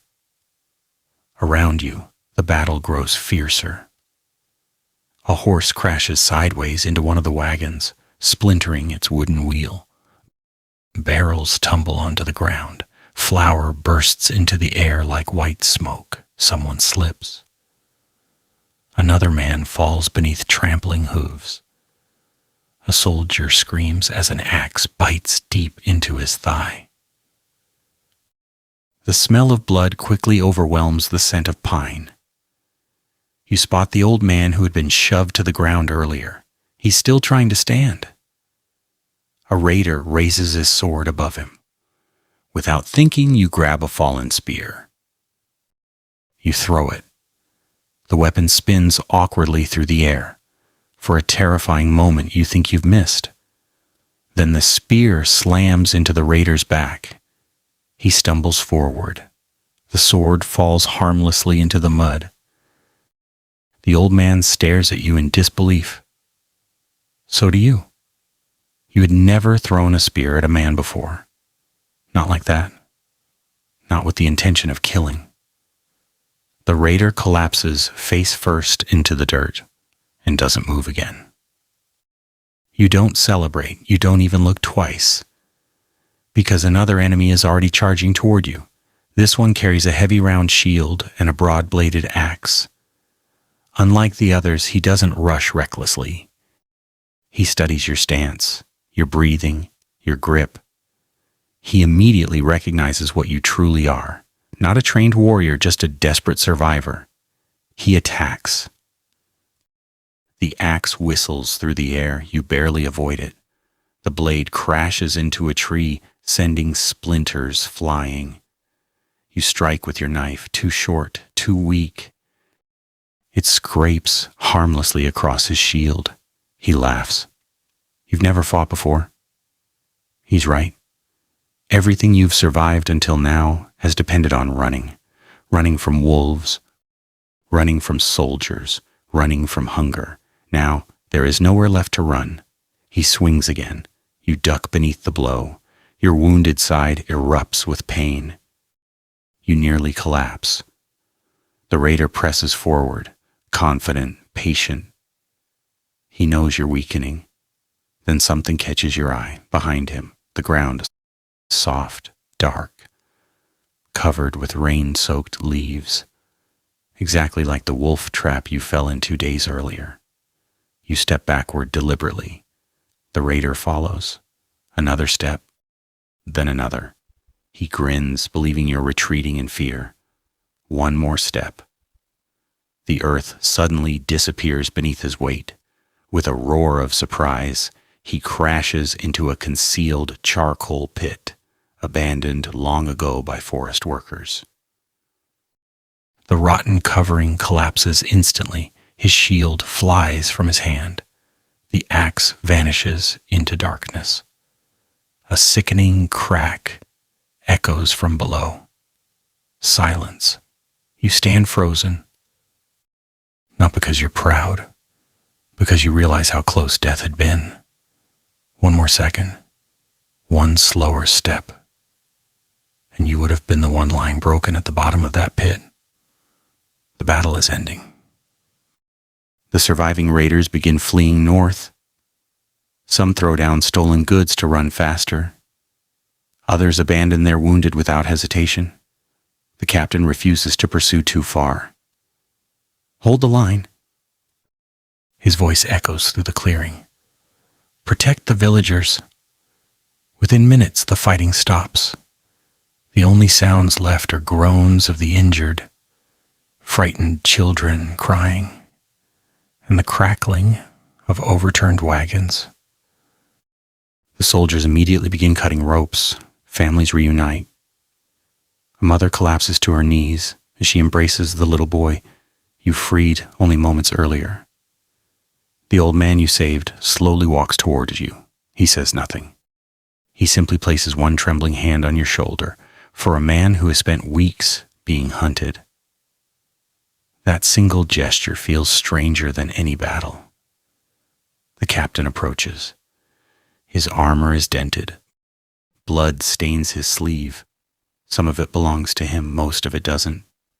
He looks at you for a long moment before speaking. I was wrong about you.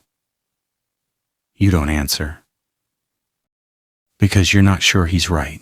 You aren't a hero. You're still the same man who robbed travelers, the same man who terrified pilgrims, the same man whose choices forced innocent people to risk their own lives. One battle cannot erase that. The captain seems to understand your silence. He simply nods. Then his expression darkens. He kneels beside one of the dead raiders and pulls a folded piece of parchment from inside the man's tunic.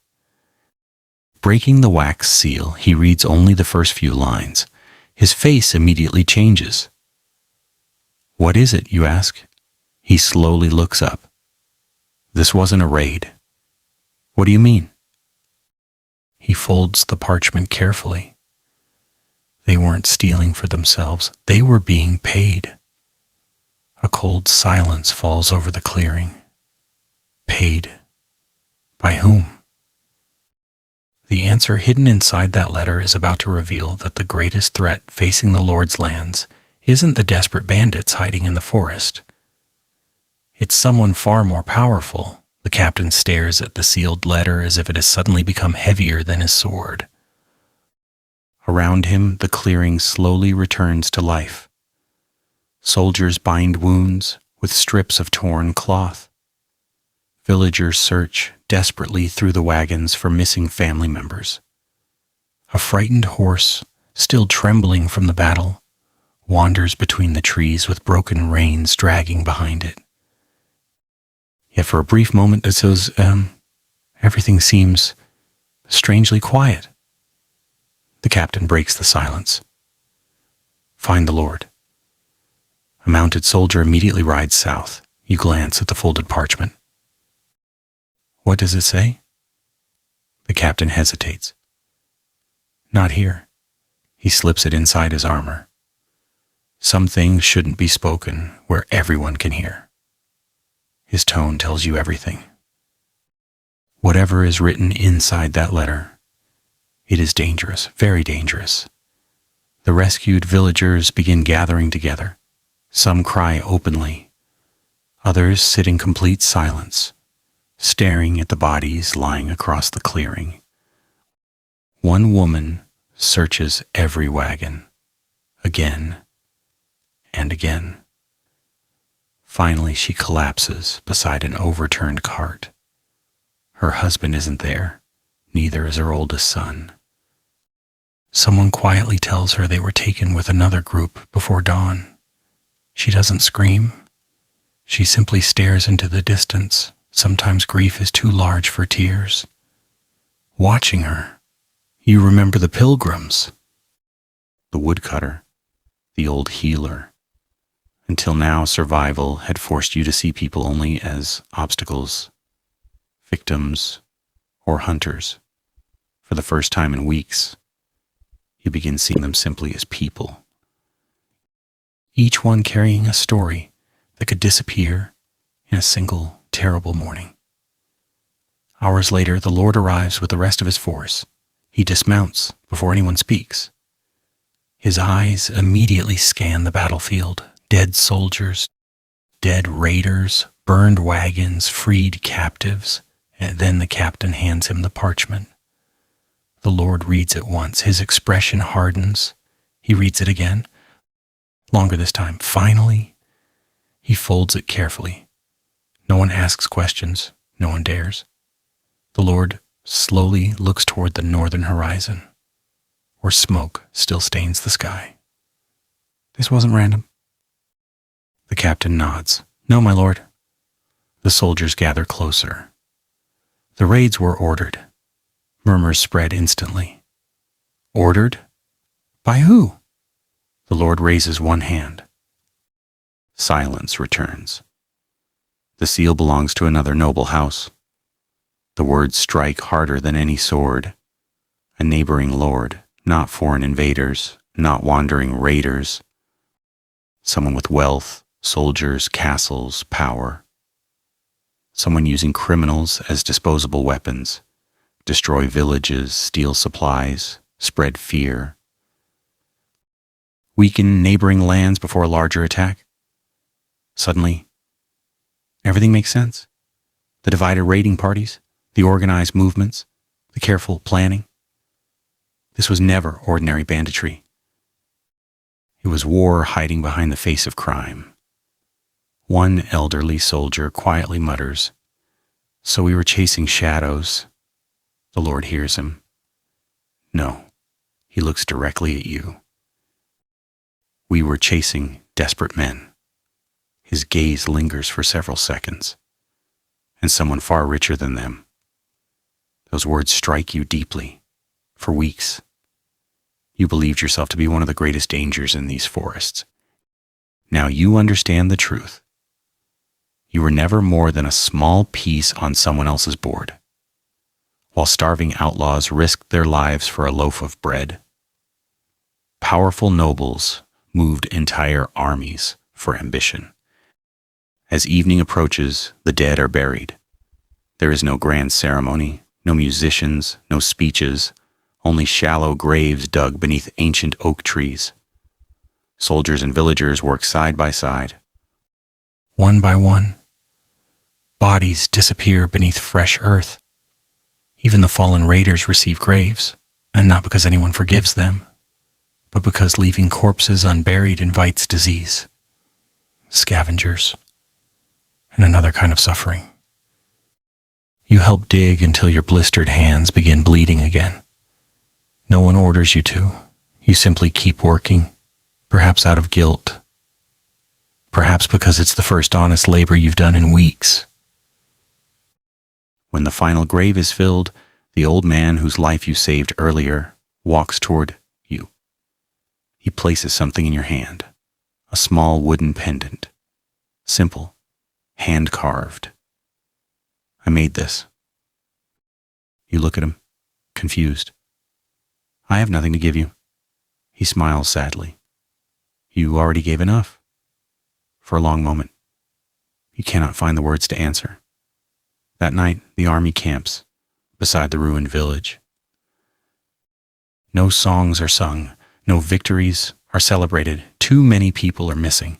Too many homes have burned. The Lord sits alone beside a small fire, studying maps spread across a wooden table. You remain several steps away. Eventually, without looking up, he speaks. Sit.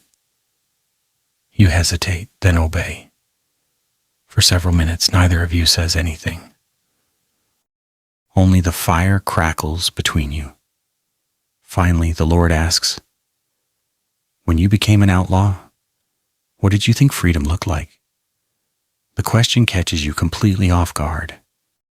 You stare into the flames.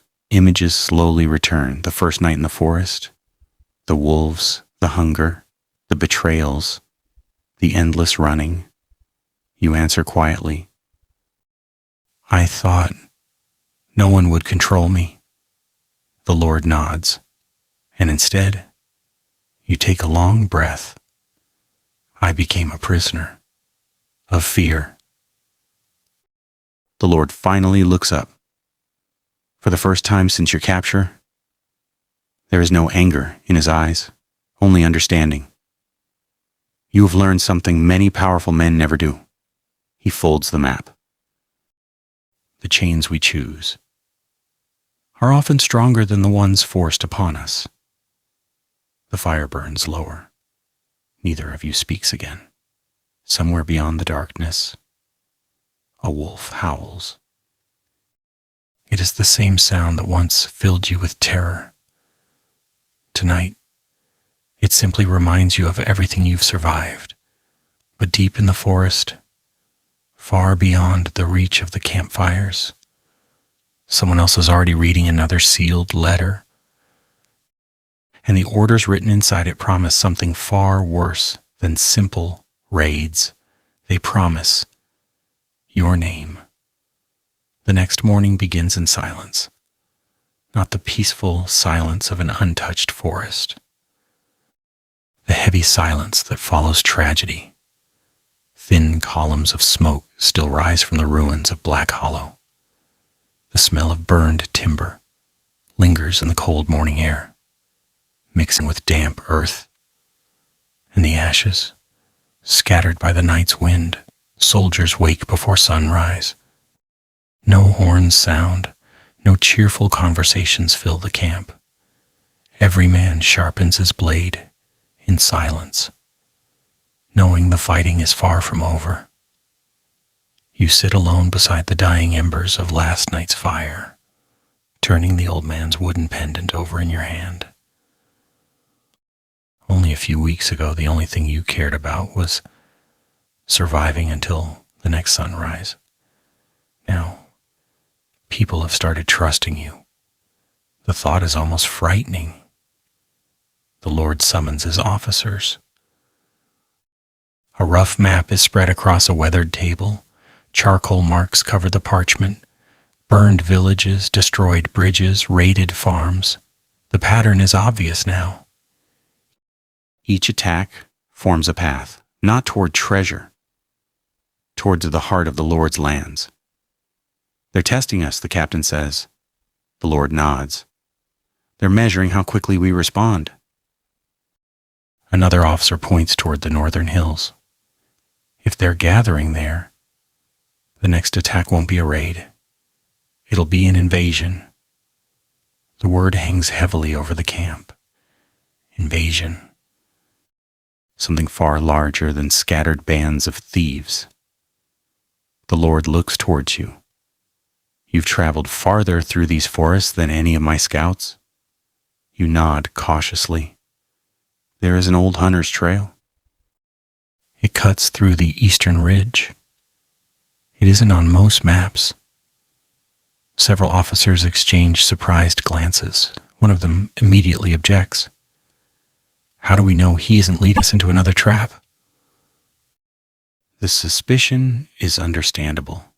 Only days ago, you were robbing travelers on those same roads. The captain studies you carefully. You could disappear now. No one here could stop you before reaching the trees. You glance towards the forest. He's right. One sprint, one hidden trail, one familiar stream. You could vanish forever. No more armies, no more lords, no more battles, just endless running. Again, you lower your eyes. I'm tired of running. The words come out quietly, but everyone hears them. For a long moment, no one speaks. Then the Lord folds the map. We move at once. By midday, the army reaches the eastern ridge. The trail is exactly as you remembered. Narrow, rocky, almost invisible beneath thick ferns and twisted roots. Heavy cavalry struggles to pass. Supply wagons must be pulled by hand. Several soldiers mutter that no army would ever choose such a route. Exactly, that's why it works. Hours later, the forest suddenly grows unnaturally quiet. No birds, no insects, nothing. Every instinct you've developed during weeks as an outlaw screams the same warning. Something is wrong. You kneel beside the trail, fresh footprints, many of them, trying to hide beneath scattered leaves. You quickly raise one hand. Stop. The marching column freezes. The captain rides forward. What is it? You point toward a fallen tree lying across the path. It shouldn't be there. He frowns. It's just a tree. No. You walk closer without touching it. The trunk was cut, not broken by wind, cut deliberately, then dragged across the trail. An obstacle, not an accident. You continue examining the ground. Tiny disturbances in the soil. Boot prints leading uphill, hidden firing positions. You suddenly understand. It's an ambush. Before anyone can react, A horn blasts from the cliffs above. Arrows rain down. The first volley strikes the front ranks. One horse collapses instantly. Its rider is thrown violently onto the rocks below. Another soldier cries out as an arrow pierces his shoulder. Shields! The captain's command echoes through the valley. Wooden shields rise overhead just as the second volley falls. Arrows slam into oak planks with heavy thuds. Some punch completely through. Others glance away into the trees. The enemy has the high ground, the worst possible position for the army below. From behind massive boulders, armed men begin rolling heavy rocks down the narrow path. One crashes into a supply wagon. The axle snaps instantly. Barrels explode across the trail. The entire column grinds to a halt. Panic begins spreading, exactly as the attackers intended. You look upward, then to the right. A narrow goat path winds between the cliffs, barely wide enough for one man. No army could climb it quickly, but a small group could. You grab the captain's arm. Send 20 men. There, he follows your finger. You'll never reach it. We don't have to. We only have to surprise them. The captain doesn't hesitate. You heard him. 20 soldiers break away immediately. Not towards the obvious path. Toward the hidden trail only a hunted outlaw would ever have noticed. The Lord watches you silently. Perhaps realizing that every desperate day you spent fleeing through these forests has become an unexpected weapon. The battle below continues. Steel clashes, arrows fall, men struggle to hold the narrow pass. Then, a horn sounds from high above. Not the enemy's, yours. The soldiers climbing the hidden trail have reached the cliff. The attackers never expected danger from behind. Shouts echo across the ridge. Several enemy archers abandon their positions. Others try to flee. Within minutes, the rain of arrows stops. The ambush is broken. The army surges forward. The attackers scatter into the wilderness, victory, but only just. As the wounded are gathered, the Lord walks toward you once more.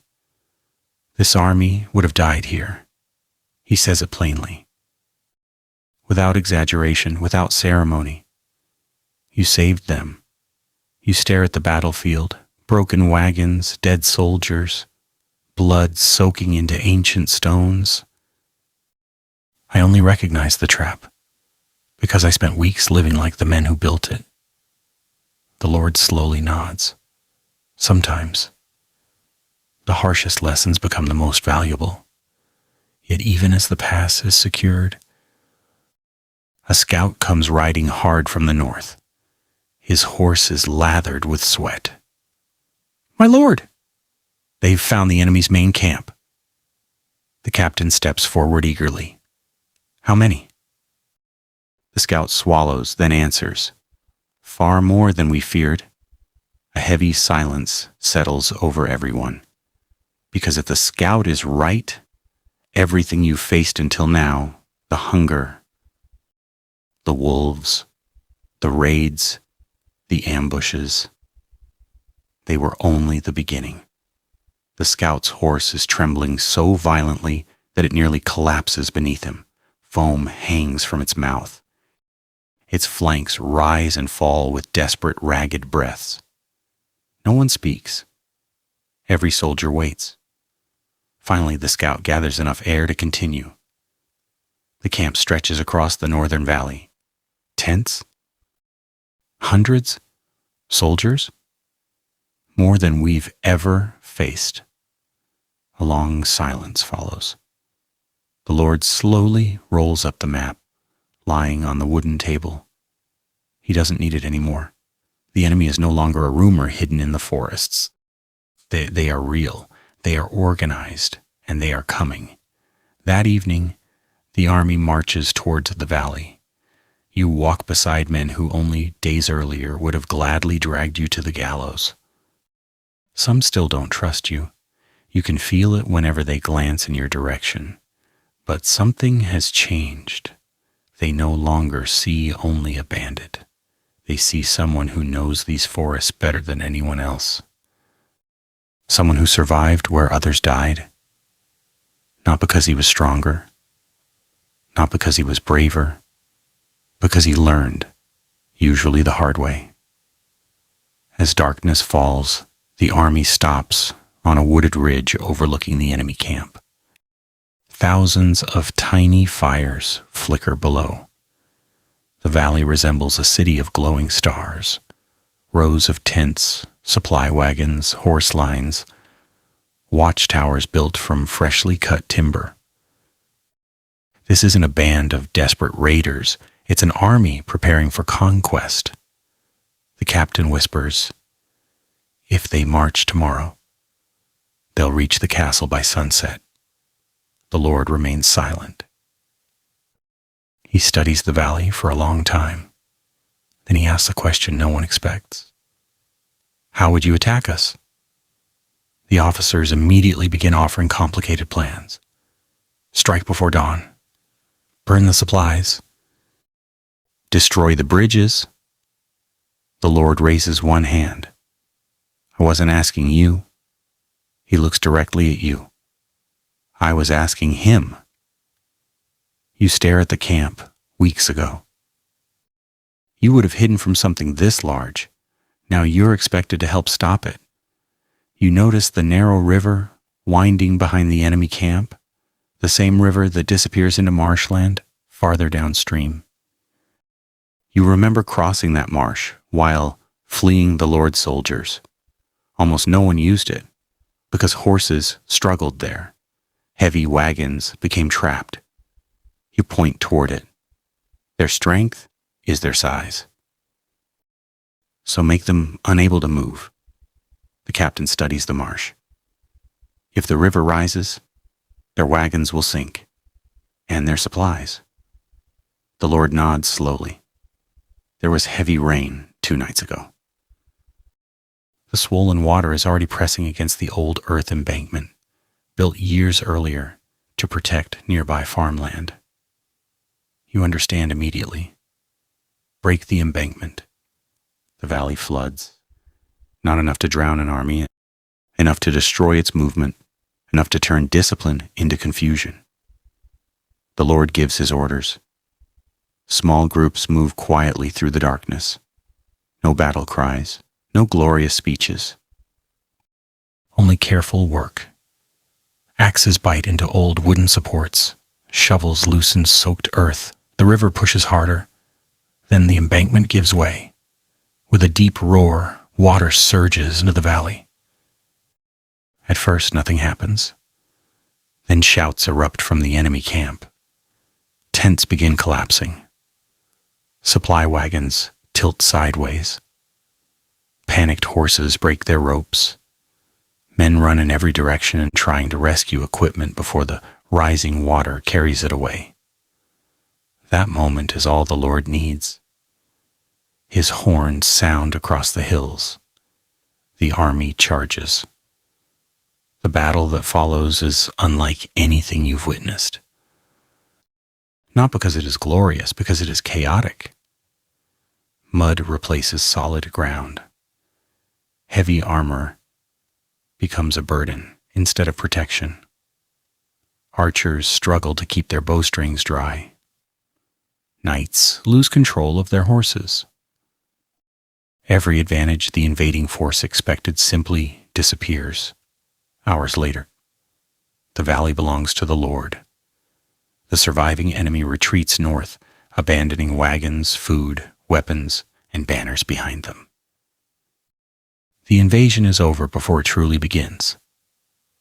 When the fighting finally ends, the Lord walks through the ruined camp. He stops beside you.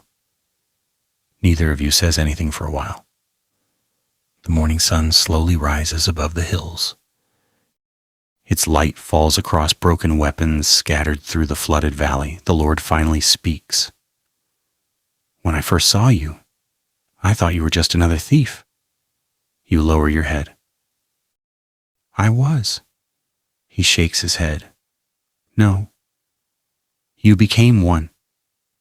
They're not the same thing. Those words remain with you because they are true. No child dreams of becoming an outlaw.